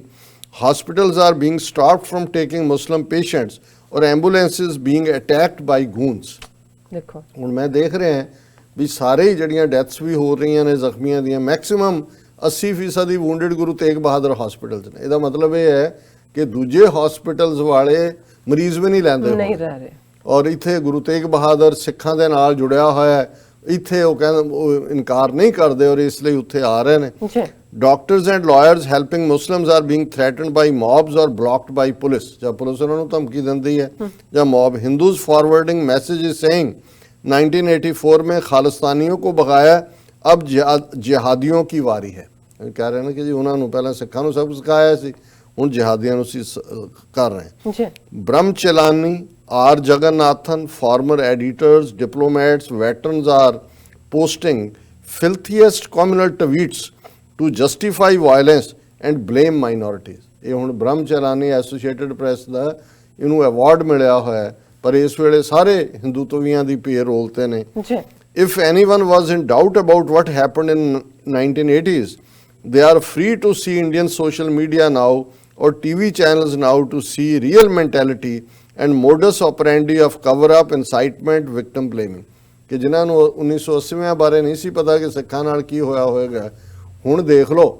ਉਦੋਂ ਕਈ ਕਹਿੰਦੇ ਸੀ ਜੇ ਉਦੋਂ ਸੋਸ਼ਲ ਮੀਡੀਆ ਹੁੰਦਾ ਜਾਂ ਦੂਜਾ ਹੁੰਦਾ ਦੁਨੀਆ ਨੂੰ ਪਤਾ ਦੇਖ ਲਓ, ਹੁਣ ਸੋਸ਼ਲ ਮੀਡੀਆ ਉਹ ਲਾਈਵ ਦਿਖਾ ਰਿਹਾ ਵੀ ਕਰ ਲਓ ਤੁਸੀਂ ਉਹਨਾਂ ਦਾ ਕੀ ਕਰਨਾ ਹੈ। BJP MLAs are still leading mobs to attack Muslims in Delhi। UP Bihar goons of Bajrang Dal have been brought to Delhi to kill। Areas along UP border have worst violence। UP ਤੋਂ ਹੀ ਲਿਆਂਦੇ ਗਏ ਔਰ ਉਹੀ ਜਿਹੜੀਆਂ ਨੇ ਪੂਰਬੀ ਦਿੱਲੀ, ਜਿਹੜੀ ਮਸ਼ਰਕੀ ਦਿੱਲੀ ਹੈ, ਉਹਦੇ 'ਚ ਮੈਕਸਿਮਮ ਹੋਇਆ। Even pro BJP celebrities and athletes like Yogeshwar Dutt are inciting violence and hate, saying these Muslims need to be taught a lesson। ਉਹ ਜਿਹੜੇ celebrities ਨੇ ਉਹ ਵੀ। Kangana Ranaut and her sister Rangoli openly posted hate tweets against Muslims। ਹੁਣ ਇਹ ਤੁਸੀਂ ਦੇਖ ਲਓ, ਇਹ celebrities ਦਾ ਹਾਲ ਹੈ। ਕਾਮਨ ਜਿਹੜਾ ਹੈ ਉਹਦਾ ਬ੍ਰੇਨ ਵਾਸ਼ ਕੀ ਕੀਤਾ। Horrible mentality of Hindus. Sikhs who are helping save Muslims in Delhi are also being threatened and abused by radical Hindus। ਕਿ ਜਿਹੜੇ ਸਿੱਖ ਮਦਦ ਕਰ ਰਹੇ ਨੇ ਉਹਨਾਂ ਨੂੰ ਵੀ ਜਿਹੜਾ ਹੈ ਉਹ ਬਹੁਤ ਹਰਾਸ ਕਰ ਰਹੇ ਨੇ ਔਰ ਥ੍ਰੈਟਨ ਕਰ ਰਹੇ ਨੇ। RSS mouthpiece organizer is writing articles asking to ban foreign media and threatening social media to remove videos of violence by Hindu mobs and posting fake news that Hindus are real victims। ਉਹ ਹੁਣ ਇਹ ਕਰ ਰਹੇ ਨੇ ਜੇ ਹਿੰਦੂਆਂ ਤੇ ਹਮਲੇ ਹੋਏ ਅਸੀਂ ਵਿਕਟਮ ਹੈ ਔਰ ਉਹ ਕਹਿ ਰਹੇ ਨੇ ਕਿ ਵੀ ਬੈਨ ਕਰੋ ਫੋਰਨ ਮੀਡੀਆ ਨੂੰ। News channels are openly spreading lies and trying to suppress truth। cases being filed against journalists who posted truth of violence online। Case ਉਹਨਾਂ ਦੇ ਪਾ ਰਹੇ ਨੇ ਜਿਨ੍ਹਾਂ ਨੇ ਠੀਕ ਰਿਪੋਰਟਿੰਗ ਕੀਤੀ ਹੈ। Police and mobs are attacking anti-CA protests and burning tents where women were sitting on dharna। ਔਰ ਈਵਨ ਆਮ ਆਦਮੀ ਪਾਰਟੀ ਉਹਨੂੰ ਕਹਿ ਰਹੀ ਹੁਣ ਬੰਦ ਕਰੋ, ਇੱਥੋਂ ਚੁੱਕੋ ਸਾਰਾ। Himachal CM and UP CM who are from BJP also inciting hatred। Prakash Javadekar was laughing when media asked him about Delhi violence, and Modi ministers are bashing even Supreme Court and many judges. Delhi police are still defending Anurag Thakur, Pravesh Verma, Kapil Mishra of BJP, who gave hate speeches and incited mobs to Delhi. Delhi police even claimed it heard nothing but was left red-faced when videos of hate speeches were produced in court. उन्हें मुरलीधर ने किया, and च उन्होंने क्या है, open cover-up attempt and side-by-side inciting violence is going on here. Check Indian social media, Twitter, Facebook, Instagram, TikTok, WhatsApp, YouTube. That tells the reality. Violence is still on. So ਅਸੀਂ ਭੈਣ ਜੀ ਅਮਨਜੋਤ ਕੌਰ ਦਾ ਸ਼ੁਕਰੀਆ ਅਦਾ ਕਰਦੇ ਹਾਂ ਕਿ ਉਹਨਾਂ ਨੇ ਸਾਰੀ ਇਨਫੋਰਮੇਸ਼ਨ ਜਿਵੇਂ ਕੁੱਜੇ ਦੇ ਵਿੱਚ ਸਮੁੰਦਰ ਬੰਦ ਹੁੰਦਾ ਹੈ ਉਵੇਂ ਸਾਡੇ ਤੱਕ ਪਹੁੰਚਾਈ। ਜੀ ਡਾਕਟਰ ਸਾਹਿਬ ਤੁਹਾਡਾ ਬਹੁਤ-ਬਹੁਤ ਸ਼ੁਕਰੀਆ। ਇੱਥੇ ਲੈਣੇ ਬ੍ਰੇਕ ਤੋਂ ਪਹਿਲਾਂ ਅਸੀਂ ਆਪਣੇ ਦਰਸ਼ਕਾਂ ਤੇ ਸਰੋਤਿਆਂ ਨੂੰ ਫਿਰ ਦੁਬਾਰਾ ਅਪੀਲ ਤੇ ਬੇਨਤੀ ਕਰਦੇ ਵਿਊਅਰਸ, ਜਿਸ ਤਰ੍ਹਾਂ ਕਿ ਤੁਸੀਂ ਜਾਣਦੇ ਹੋ ਕਿ ਟੀਵੀ 84 ਮਨੁੱਖੀ ਹੱਕਾਂ ਦਾ ਪਹਿਰੇਦਾਰ ਹੈ।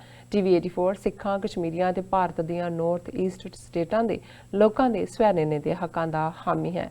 ਅਸੀਂ ਚਾਹਾਂਗੇ ਕਿ ਤੁਸੀਂ ਟੀਵੀ 84 ਦੀ ਚੜ੍ਹਦੀ ਕਲਾ ਲਈ ਵੱਧ ਤੋਂ ਵੱਧ ਡੋਨੇਟ ਕਰੋ। ਡੋਨੇਟ ਕਰਨ ਲਈ ਸਾਡੀ ਵੈਬਸਾਈਟ tv84.tv ਤੇ ਜਾ ਕੇ ਪੇਪਲ ਦੀ ਵਰਤੋਂ ਕਰਕੇ ਵਨ ਟਾਈਮ ਡੋਨੇਟ ਕਰ ਸਕਦੇ ਹੋ, ਮੰਥਲੀ ਡੋਨੇਟ ਵੀ ਕਰ ਸਕਦੇ ਹੋ। ਤੁਸੀਂ ਟੀਵੀ 84 ਦੇ ਨਾਮ ਤੇ ਚੈੱਕ ਬਣਾ ਕੇ ਸਾਨੂੰ ਮੇਲ ਵੀ ਕਰ ਸਕਦੇ ਹੋ ਸਾਡੇ ਇਸ ਪਤੇ ਤੇ 36-01 37th Avenue, Long Island City, New York 11101 USA, ਜਾਂ ਫਿਰ ਤੁਸੀਂ ਸਾਨੂੰ ਫੋਨ ਰਾਹੀਂ ਵੀ ਸੰਪਰਕ ਕਰ ਸਕਦੇ ਹੋ ਸਾਡੇ ਫੋਨ ਨੰਬਰ ਤੇ 5164060694। Thank you so much viewers, ਤੁਸੀਂ ਕਿਤੇ ਨਹੀਂ ਜਾਣਾ, ਮਿਲਦੇ ਹਾਂ after this short break.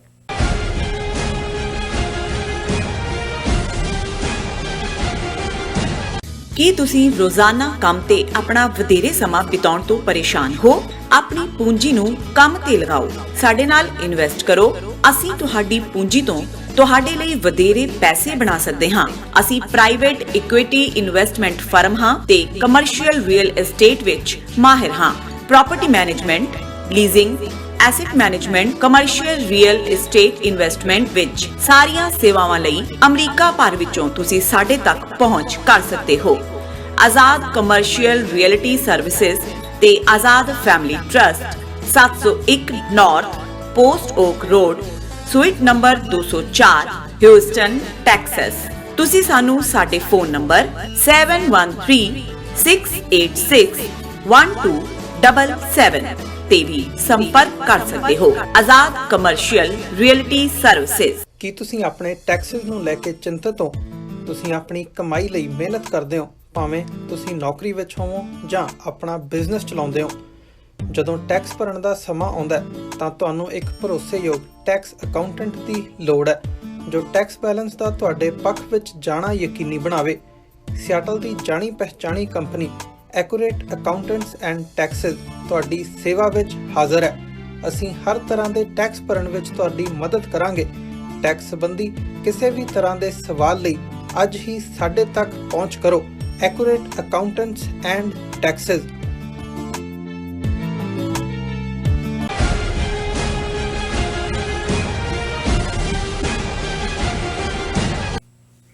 ਦਰਸ਼ਕੋ break ਤੋਂ ਬਾਅਦ ਤੁਹਾਡਾ ਸਭ ਦਾ ਭਰਪੂਰ ਸਵਾਗਤ ਹੈ। ਹੁਣ ਆਪਾਂ ਇਸ ਵਾਲੇ ਸੈਗਮੈਂਟ ਦੇ ਵਿੱਚ ਹਮੇਸ਼ਾ ਤਰ੍ਹਾਂ ਆਪਾਂ ਗੱਲਬਾਤ ਕਰਾਂਗੇ ਕਸ਼ਮੀਰ ਮੁੱਦੇ ਤੇ। 206 ਦਿਨ ਹੋ ਚੁੱਕੇ ਨੇ ਕਸ਼ਮੀਰ ਨੂੰ ਬੰਦ ਹੋਇਆ। ਉਸੇ ਤਰ੍ਹਾਂ ਹੀ ਜੋ ਕਸ਼ਮੀਰੀ ਆਵਾਮ ਹੈ, 80 ਲੱਖ ਜੋ ਆਵਾਮ ਹੈ, ਉਹਨਾਂ ਨੂੰ ਖੁੱਲੀ ਜੇਲ੍ਹ ਦੇ ਵਿੱਚ ਡੱਕਿਆ ਹੋਇਆ ਹੈ। ਈਵਨ ਕਿ ਉਹਨਾਂ ਦੇ ਜੋ ਲੀਡਰ ਨੇ ਉਹਨਾਂ ਨੂੰ ਸੇਫਟੀ ਐਕਟ ਲਗਾ ਕੇ ਉਹਨਾਂ ਨੂੰ ਜੇਲ੍ਹਾਂ ਦੇ ਵਿੱਚ ਬੰਦ ਕੀਤਾ ਗਿਆ ਹੈ। ਸੋ ਅਸੀਂ ਇਸ ਬਾਰੇ ਗੱਲਬਾਤ ਕਰਨ ਜਾ ਰਹੇ ਹਾਂ। ਸੋ ਅਸੀਂ ਚਾਹਾਂਗੇ ਕਿ ਤੁਸੀਂ ਸਾਡੇ ਨਾਲ ਇਸੇ ਤਰ੍ਹਾਂ ਹੀ ਬਣੇ ਰਹਿਣਾ। ਦੇਖਣ ਸੁਣ ਲਈ ਐਂਡ ਲਿਖਣ ਲਈ ਤੁਹਾਡਾ ਸਭ ਦਾ ਬਹੁਤ-ਬਹੁਤ ਸ਼ੁਕਰੀਆ। ਜੀ ਡਾਕਟਰ ਸਾਹਿਬ ਕੀ ਕਹਿਣਾ ਚਾਹੋਗੇ? ਦੇਖੋ, ਇੱਕ ਪੈਟਰਨ ਇਹਨਾਂ ਦਾ ਪੰਜਾਬ 'ਚ ਵੀ ਰਿਹਾ ਜਿਹੜਾ ਹੁਣ ਕਸ਼ਮੀਰ ਦੇ ਵਿੱਚ ਇਹ ਜਦੋਂ ਕਿ ਅਸੀਂ 206 ਦਿਨਾਂ ਦੀ ਗੱਲ ਕਰਦੇ ਹਾਂ ਉਸ ਤੋਂ ਬਾਅਦ ਕਰ ਰਹੇ ਨੇ ਕਿ ਪੰਜਾਬ 'ਚ ਜਦੋਂ ਇਹ ਝੂਠੇ ਪੁਲਿਸ ਮੁਕਾਬਲਿਆਂ 'ਚ ਇਹਨਾਂ ਨੇ 50,000 ਤੋਂ ਜ਼ਿਆਦਾ ਸਿੱਖ ਨੌਜਵਾਨ ਮਾਰ ਮੁਕਾਏ ਔਰ ਉਸ ਪੀਰੀਅਡ ਦੇ ਵਿੱਚ ਇਸ ਕਿਸਮ ਦੇ ਡਰਾਮੇ ਚੱਲ ਰਹੇ ਸੀ ਜੀ। ਪੈਦਲ ਯਾਤਰਾ, ਸੁਨੀਲ ਦੱਤ ਐਕਟਰ ਜਿਹੜਾ ਹੈ ਉਹ ਵੀ ਬੰਬੇ ਤੋਂ ਤੁਰ ਕੇ ਆਇਆ ਪੰਜਾਬ ਦੇ ਸ਼ਹਿਰਾਂ 'ਚੋਂ ਪੁਲਿਸ ਪ੍ਰੋਟੈਕਸ਼ਨ ਥੱਲੇ ਕਿ ਜੀ ਅਮਨ ਸਿੱਖ ਹਿੰਦੂ ਇਕੱਠੇ ਰਹਿਣ। ਲੜਾਈ ਤਾਂ ਹਿੰਦੂਆਂ ਨਾਲ ਨਹੀਂ ਸੀ, ਨਾ ਹੀ ਹੈ, ਬਿਲਕੁਲ ਲੜਾਈ ਇੰਡੀਅਨ ਸਟੇਟ ਨਾਲ ਸੀ। ਫਿਰ ਇੱਕ ਮਰਾਠਾ ਬਾਬਾ ਆਮਟੇ ਲੈਪਰੋਸੀ ਪੇਸ਼ੈਂਟਸ ਨੂੰ ਕੰਮ ਕਰਦਾ ਸੀ, ਉਹ ਆਪਣੇ ਸਟ੍ਰੈਚਰ ਤੇ ਪਿਆ ਜਿਹੜਾ ਉਹ ਯਾਤਰਾ ਕਰਕੇ ਆਇਆ ਹੈ ਦਰਬਾਰ ਸਾਹਿਬ ਕਿ ਜੀ ਅਮਨ ਅਮਨ ਅਮਨ। ਹੁਣ ਉਹੀ ਕੁਛ ਕਸ਼ਮੀਰ ਦੇ ਵਿੱਚ ਹੋ ਰਿਹਾ। ਇੱਕ ਪਾਸੇ ਫੌਜ 1 ਮਿਲੀਅਨ ਰੱਖ ਕੇ ਉਹਨਾਂ ਦਾ ਜਨਰਲ ਜਿਹੜਾ ਹੈ ਉਹ ਕੱਲ ਕਹਿ ਰਿਹਾ ਜੀ ਬਿਲਕੁਲ ਪੀਸ, ਕੋਈ ਸਟੋਨ ਥਰੋਇੰਗ ਨਹੀਂ ਹੋ ਰਹੀ, ਸਕੂਲ ਖੋਲ ਦਿੱਤੇ ਨੇ, ਬਿਲਕੁਲ ਜਿੰਨਾ ਕਸ਼ਮੀਰ ਹੁਣ ਅਮਨ ਚ ਹੈ ਇੰਨਾ ਕਦੇ ਨਹੀਂ ਹੋਇਆ। ਪਰ ਉਹਨਾਂ ਨੂੰ ਇਹ ਲੱਗਦਾ, ਔਰ ਦੂਸਰੇ ਪਾਸੇ ਬਾਹਰੋਂ ਲਿਜਾ ਕੇ ਡਰਾਮੇ, ਯੂਰਪੀਅਨ ਡੈਲੀਗੇਸ਼ਨ ਔਰ ਐਂਬੈਸਡਰਸ ਔਰ ਦੂਸਰਾ ਉਹ ਤਾਂ ਖੁੱਲ੍ਹ ਗਿਆ ਭੇਤ ਜਦੋਂ ਸਾਹਮਣੇ ਆਇਆ ਕਿ ਕਿਵੇਂ ਡੈਬੀ ਅਬਰਾਹਿਮ ਜਿਹੜੀ ਰੀਅਲ ਮੈਂਬਰ ਪਾਰਲੀਮੈਂਟ ਔਰ ਕਸ਼ਮੀਰ ਚੇਅਰ ਦੀ ਹੈ ਉਹਨੂੰ ਕਿਵੇਂ ਉਹਨਾਂ ਨੇ ਅਪਮਾਨਿਤ ਕਰਕੇ ਡਿਪੋਰਟ ਕੀਤਾ। ਉਹੀ ਡੈਬੀ ਅਬਰਾਹਿਮ ਜਦੋਂ ਪਾਕਿਸਤਾਨ 'ਚ ਗਈ ਹੈ ਉਹਨੂੰ ਰੈੱਡ ਕਾਰਪੇਟ ਉਹਨਾਂ ਨੇ ਕਿਹਾ ਵੀ ਜਾਓ ਆਜ਼ਾਦ ਕਸ਼ਮੀਰ ਜਾਓ, ਦੇਖੋ ਲੋਕਾਂ ਨੂੰ ਮਿਲੋ, ਲੋਕ ਕੀ ਚਾਹੁੰਦੇ ਨੇ। ਇਹੀ ਗੱਲ ਉਹਨਾਂ ਨੇ UN ਸੈਕਟਰੀ ਜਨਰਲ ਨੂੰ ਵੀ ਕਹੀ। ਲੇਕਿਨ ਹੁਣ ਇਹਨਾਂ ਨੂੰ ਇਹ ਲੱਗਦਾ ਹੈ ਕਿ ਵੀ ਕੁਛ ਨਾ ਕੁਛ ਇਸ ਕਿਸਮ ਦਾ ਇਹ ਦੱਸਣ ਦੇ ਲਈ ਕਿ ਜੀ ਜੋ ਹੁਆ ਸੋ ਹੁਆ, ਜਿਵੇਂ ਅਜੀਤ ਡੋਭਾਲ ਨੇ ਉੱਥੇ ਕਿਹਾ, ਇੱਥੇ ਵੀ ਕੱਲ ਜਿਵੇਂ ਮੈਂ ਕਿਹਾ ਸੀ ਕਿ AS ਡੁਲਟ ਜਿਹੜਾ ਹੈ ਰਾਹ ਦਾ ਚੀਫ ਰਿਹਾ ਹੈ, ਕਸ਼ਮੀਰ 'ਚ ਹੀ ਰਹਿੰਦਾ, ਕਿਤਾਬ ਵੀ ਲਿਖੀ ਉਹਨੇ ਪਾਕਿਸਤਾਨ ਦੇ ISI ਚੀਫ ਨਾਲ ਮਿਲ ਕੇ। ਉਹਨੂੰ ਇੱਕ ਮਿਸ਼ਨ ਤੇ ਇਹਨਾਂ ਨੇ ਭੇਜਿਆ ਫਾਰੂਕ ਅਬਦੁੱਲਾ ਦੇ ਕੋਲ ਕਿ ਜਾ ਕੇ ਗੈਸਟ ਕਰ ਕੀ ਆ। ਉਹਨੂੰ ਵੀ ਇਹੀ ਕਹਿੰਦੇ ਹੋਣੇ ਨੇ ਕੋਈ ਨਹੀਂ ਜੀ ਪਹਿਲਾਂ ਵੀ ਤੁਸੀਂ ਰਾਜ ਕਰਦੇ ਸੀ, ਆ ਜਾਓ ਸਾਂਭੋ, ਹੁਣ ਜੋ ਹੈਗਾ ਬਾਕੀ ਤਾਂ ਜੋ ਹੁਆ ਸੋ ਹੁਆ। ਪਰ ਨਾਲ ਦੀ ਨਾਲ ਉਹਨਾਂ ਨੇ ਪੰਜਾਬ ਵਾਲਾ ਡਰਾਮਾ ਜਿਹੜੇ ਅਮਨ ਮਾਰਚਾਂ ਵਾਲਾ ਇਹ ਵੀ ਸ਼ੁਰੂ ਕਰਤਾ। ਔਰ ਇਹ ਖਬਰ ਹੈ ਮੁਸਲਿਮਸ ਪੰਡਤ ਸਾਥ ਦੋ ਰੈਲੀ ਟੁਡੇ ਇਨ ਸ੍ਰੀਨਗਰ। ਔਰ ਇਹਦੇ 'ਚ 2 ਬੰਦੇ ਮਰਡਰ 2 ਫਿਲਮ ਸੌਂਗ ਦਾ ਜਿਹੜਾ ਇੱਕ ਸਾਇਮ ਭੱਟ बड़ा पॉपुलर सिंगर है और displaced Kashmiri Pandit leader Satish Mahaldar have come together to launch a unique initiative साथ दो। और इस इनिशिएटिव के थले आज जो members of both communities will hold a peace march in the old city. The aim of the march will be to talk to the common people and remove misgivings between each other to pave the way for peace and communal harmony। और ये जड़ा march है march would start from Safakadal and both local Muslims and migrate Pandits would take part in the event. ਹੁਣ ਇਹ ਇਵੇਂ present ਕਰ ਰਹੇ ਨੇ ਜਿਵੇਂ ਝਗੜਾ ਲੋਕਲ ਹਿੰਦੂਆਂ ਕਸ਼ਮੀਰੀ ਪੰਡਤਾਂ ਦੇ ਮੁਸਲਮਾਨਾਂ ਦਾ। ਇਹ ਤਾਂ ਹੈ ਹੀ ਨਹੀਂ ਹੈ। ਕਸ਼ਮੀਰੀ ਪੰਡਤ ਤਾਂ ਆਪਣੀ ਮਰਜ਼ੀ ਦੇ ਨਾਲ ਉੱਥੋਂ ਛੱਡ ਕੇ ਗਏ, ਉਹ ਵੀ ਹਜ਼ਰਤ ਜਗਮੋਹਨ ਗਵਰਨਰ ਸੀ ਉੱਥੇ, ਉਹਨੇ ਕਰਵਾਈ। ਹੁਣ ਇਹ ਸਾਰੀ ਇੱਕ ਸਮੋਕ ਸਕਰੀਨ ਕ੍ਰੀਏਟ ਕੀਤੀ ਜਾ ਰਹੀ ਹੈ। ਔਰ ਇਹ ਮਹਿਲਦਾਰ ਜਿਹੜਾ ਕਸ਼ਮੀਰੀ ਪੰਡਤਾਂ ਦਾ ਲੀਡਰ ਹੈ ਔਰ who heads reconciliation return and rehabilitation of Kashmiri migrant said they wanted to promote peace and communal harmony.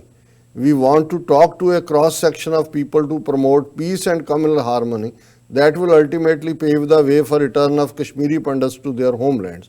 ਉਹਨੇ ਕਿਹਾ ਜੀ ਹੁਰੀਅਤ ਨੂੰ ਵੀ ਮਿਲੇ ਆ, ਫਲਾਣੇ ਨੂੰ ਵੀ, ਢਿਮਕੇ ਨੂੰ ਵੀ। ਹੁਣ ਦੇਖਣ ਵਾਲੀ ਗੱਲ ਇਹ ਵੀ ਨਾ ਤਾਂ ਪੰਜਾਬ ਦੇ ਵਿੱਚ ਇਹ ਲੜਾਈ ਹਿੰਦੂਆਂ ਦੇ ਖਿਲਾਫ ਸੀ, ਨਾ ਹੀ ਹੈ, ਨਾ ਹੀ ਕਸ਼ਮੀਰੀ ਆਜ਼ਾਦੀ ਦੀ ਲੜਾਈ ਹਿੰਦੂਆਂ ਜਾਂ ਕਸ਼ਮੀਰੀ ਪੰਡਤਾਂ ਦੇ ਖਿਲਾਫ ਸੀ, ਨਾ ਹੀ ਹੈ। ਸੋ ਇਹ ਕਮਿਊਨਲ ਹਾਰਮਨੀ ਦਾ ਇਹਦਾ ਡਰਾਮਾ ਉਹਨਾਂ ਨੇ ਤਾਂ ਕੋਈ ਨਹੀਂ ਮਾਰਿਆ ਇੱਕ ਦੂਜੇ ਨੂੰ। ਗੱਲ ਲੜਾਈ ਤਾਂ ਇੰਡੀਅਨ ਸਟੇਟ ਦੇ ਖਿਲਾਫ ਹੈ। ਸੋ ਇਹ ਇੱਕ ਨਵਾਂ ਹੁਣ ਇਹਨਾਂ ਨੇ ਇਹ ਪੀਸ ਰੈਲੀ ਡਰਾਮਾ ਆਉਣ ਵਾਲੇ ਪੀਰੀਅਡ 'ਚ ਹੋਰ ਵੀ ਜਿਹੜੇ ਸੈਲੀਬ੍ਰਿਟੀ ਨੇ ਉਹਨਾਂ ਨੂੰ ਬਾਹਰ ਕੱਢਣਗੇ ਜਿਨ੍ਹਾਂ ਦੇ ਲਈ ਗੁੱਡਵਿਲ ਹੈ ਕਸ਼ਮੀਰੀ ਲੋਕਾਂ ਦੇ ਵਿੱਚ। ਉਹਨਾਂ ਨੂੰ ਕਹਿਣਗੇ ਤੁਸੀਂ ਜਾਓ ਔਰ ਦੁਨੀਆ ਨੂੰ ਦੱਸਣ ਦੇ ਲਈ ਦੇਖੋ ਜੀ, ਜੇ ਉਹਨਾਂ ਨੂੰ ਕੋਈ ਨੁਕਸਾਨ ਪਹੁੰਚੇਗਾ ਉਹਨੇ ਕਹਿਣਾ ਦੇਖੋ ਜੀ ਇਹ ਤਾਂ ਅਮਨ ਦੇ ਮਸੀਹੇ ਸੀ, ਇਹਨਾਂ ਦੇ ਨਾਲ ਇਹ ਹੋਇਆ। ਸੋ ਕੁੱਲ ਮਿਲਾ ਕੇ ਮੈਂ ਸਮਝਦਾ ਕਿ ਇਹ ਹੁਣ ਦੇਖਣ ਵਾਲੀ ਗੱਲ ਹੋਏਗੀ। ਜਿਵੇਂ ਅਸੀਂ ਪਹਿਲਾ ਸੈਗਮੈਂਟ ਅੱਜ ਡਿਟੇਲ 'ਚ ਤਾਲਿਬਾਨ ਦੇ ਨਾਲ ਜਿਹੜਾ ਸਾਈਨ ਕਰਨ ਜਾ ਰਹੇ ਨੇ ਸਮਝੌਤਾ ਅਮਰੀਕਾ, ਜੇ ਉਹ ਇਨ ਪਲੇਸ ਹੁੰਦਾ ਹੈ, ਉੱਥੇ ਇੱਕ ਪੀਸ ਐਸਟੈਬਲਿਸ਼ ਹੁੰਦੀ ਹੈ ਤੇ ਉਸ ਦੇ ਕੀ ਕਨਸੀਕੁਐਂਸ ਹੋਣਗੇ ਔਰ ਅਲਟੀਮੇਟਲੀ ਕਸ਼ਮੀਰ ਉਹਨੂੰ ਕਿਵੇਂ ਪ੍ਰਭਾਵਿਤ ਕਰੇਗਾ। ਔਰ ਜੇ ਅਫਗਾਨਿਸਤਾਨ ਉਸ ਕਿਸਮ ਦੇ ਵਿੱਚ ਹੀ ਚਲਾ ਜਾਂਦਾ ਹੈ ਵਾਪਸ, ਫਿਰ ਇਹ ਨਹੀਂ ਹੈ ਵੀ ਜਿਹੜੇ ਕਸ਼ਮੀਰੀ ਨੇ ਉਹ ਚੁੱਪ ਕਰਕੇ ਬੈਠਣਗੇ ਜਾਂ ਈਵਨ ਅਫਗਾਨ ਜਿਹੜੇ ਲੜਨ ਵਾਲੇ ਨੇ, ਫਿਰ ਉਹ ਸਾਰਾ ਹੀ ਖਿੱਤਾ ਜਿਹੜਾ ਕਾਬਲ ਤੋਂ ਲੈ ਕੇ ਸ੍ਰੀਨਗਰ ਤੱਕ ਉਹ ਕਿਸ ਪਾਸੇ ਵੱਲ ਜਾਏਗਾ ਇਹ ਫਿਰ ਅੰਦਾਜ਼ਾ ਲਾਣਾ ਔਖਾ ਨਹੀਂ ਹੈ। ਔਰ ਮੈਂ ਹੁਣ ਤੁਹਾਨੂੰ ਮਾਈਕ ਦਿੰਦਾ। Thank you so much doctor ਸਾਹਿਬ। ਹੁਣ ਆਪਾਂ ਆਪਣੇ ਦਰਸ਼ਕਾਂ ਦੇ ਜੋ ਮੈਸੇਜ ਨੇ ਉਹ ਸਾਂਝੇ ਕਰਨ ਜਾ ਰਹੇ ਹਾਂ। ਸੋ ਜ਼ੁਬੇਰ ਅਲੀ ਜੀ ਸਾਨੂੰ ਲਿਖਦੇ ਨੇ, ਸਤਿ ਸ਼੍ਰੀ ਅਕਾਲ doctor Sahib and sister Neelam Kaur. Doctor साहब आप क्या कहते हैं कि ट्रंप कश्मीर मुद्दे पर कुछ करना चाहता है ਜਾਂ ਕੁਝ ਕਰੇਗਾ?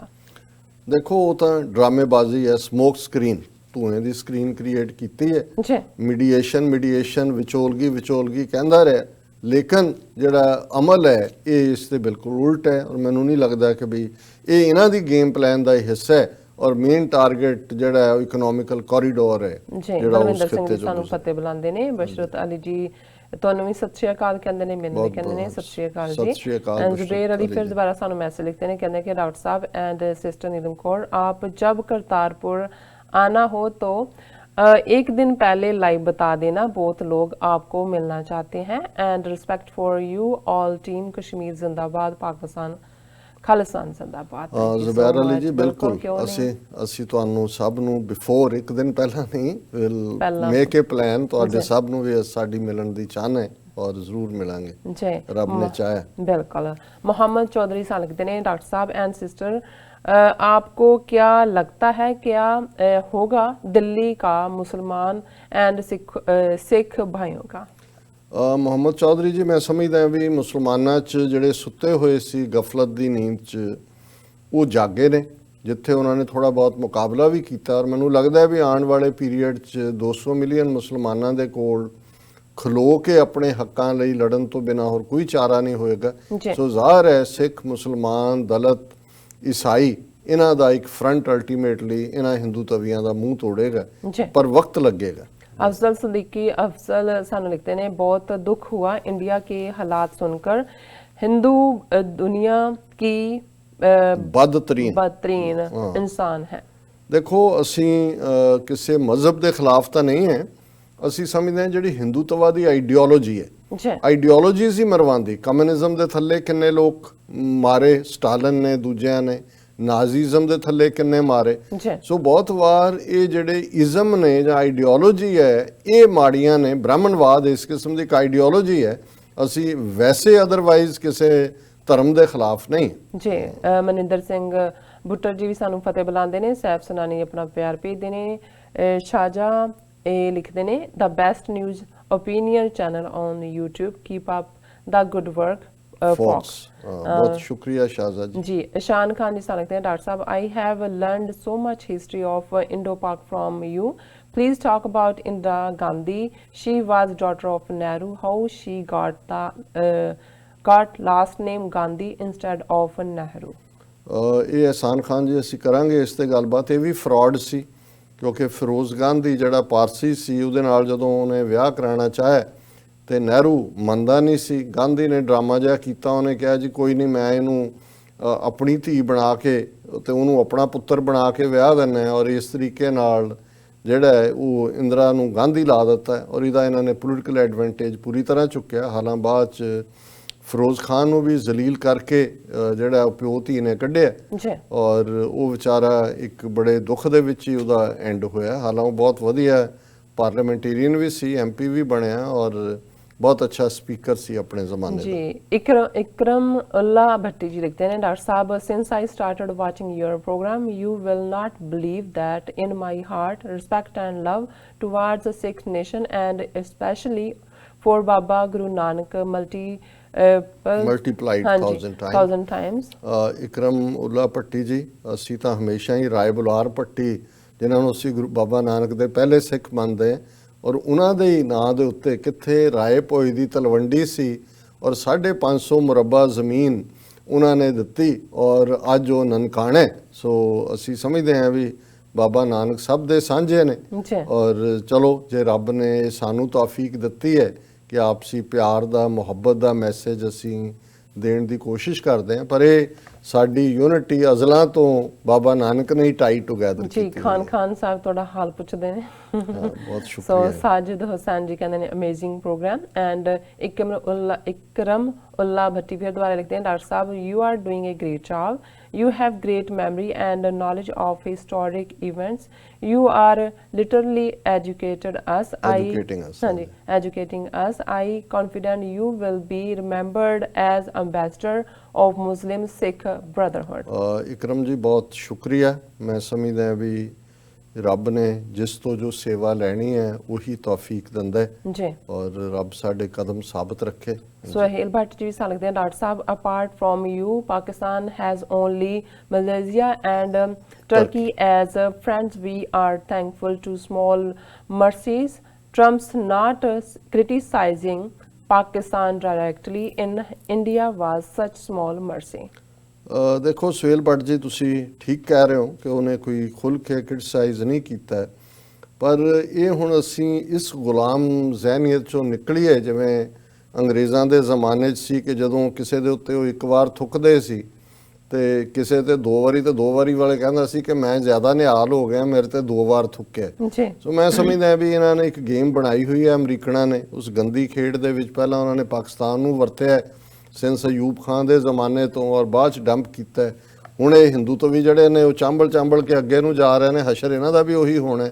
ਪਰ ਇਹਨਾਂ ਦੀ ਇਹ ਜਿਹੜਾ ਜਿਹਦੇ ਬਾਰੇ ਰਹੀਮ ਹਿੰਦੀ ਦੇ ਉਰਦੂ ਦੇ ਸ਼ਾਇਰ ਹੋਏ ਨੇ, ਉਹਨਾਂ ਦਾ ਇੱਕ ਦੋਹਾ ਹੈ ਕਿ ਰਹਿਮਨ ਓਛੇ ਨਰਨ ਤੇ ਤਜੋ ਵੈਰ ਔਰ ਪ੍ਰੀਤ, ਕਾਟੇ ਚਾਟੇ ਸ਼ਵਾਨ ਕੇ ਦੋਹਾਂ ਭਾਂਤੀ ਵਿਪਰੀਤ। ਜੀ ਕਿ ਜਿਹੜੇ ਹੋਛੇ ਲੋਕ ਨੇ ਉਹਨਾਂ ਦੇ ਨਾਲ ਨਾ ਯਾਰੀ ਕਰੋ ਨਾ ਦੁਸ਼ਮਣੀ ਕਰੋ, ਜਿਵੇਂ ਕੁੱਤੇ ਦਾ ਕੱਟਿਆ ਵੀ ਮਾੜਾ ਤੇ ਚੱਟਿਆ ਵੀ ਮਾੜਾ। ਸੋ ਇਹਨਾਂ ਦਾ ਹਾਲ ਇਹੀ ਹੈ ਜੀ। ਇਸਮਾਇਲ ਕਾਜ਼ੀ, ਟਾਈਮ ਡਾਕਟਰ ਸਾਹਿਬ ਮੇਰੇ ਖਿਆਲ 'ਚ ਆਪਾਂ ਬ੍ਰੇਕ ਤੇ ਚਲੇ ਜਾਂਦੇ ਹਾਂ।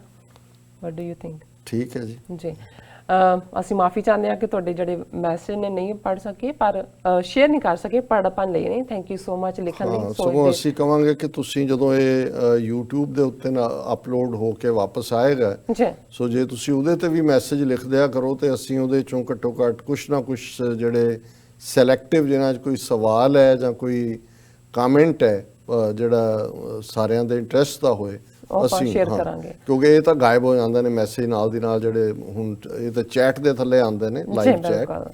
ਸੋ ਇੱਥੇ ਲੈਣੇ ਬ੍ਰੇਕ। ਵਿਊਅਰਸ ਤੁਸੀਂ ਨਾ ਇਸੇ ਤਰ੍ਹਾਂ ਹੀ ਬਣੇ ਰਹਿਣਾ। ਮਿਲਦੇ ਹਾਂ ਛੋਟੇ ਜਿਹੇ ਬ੍ਰੇਕ ਤੋਂ ਬਾਅਦ।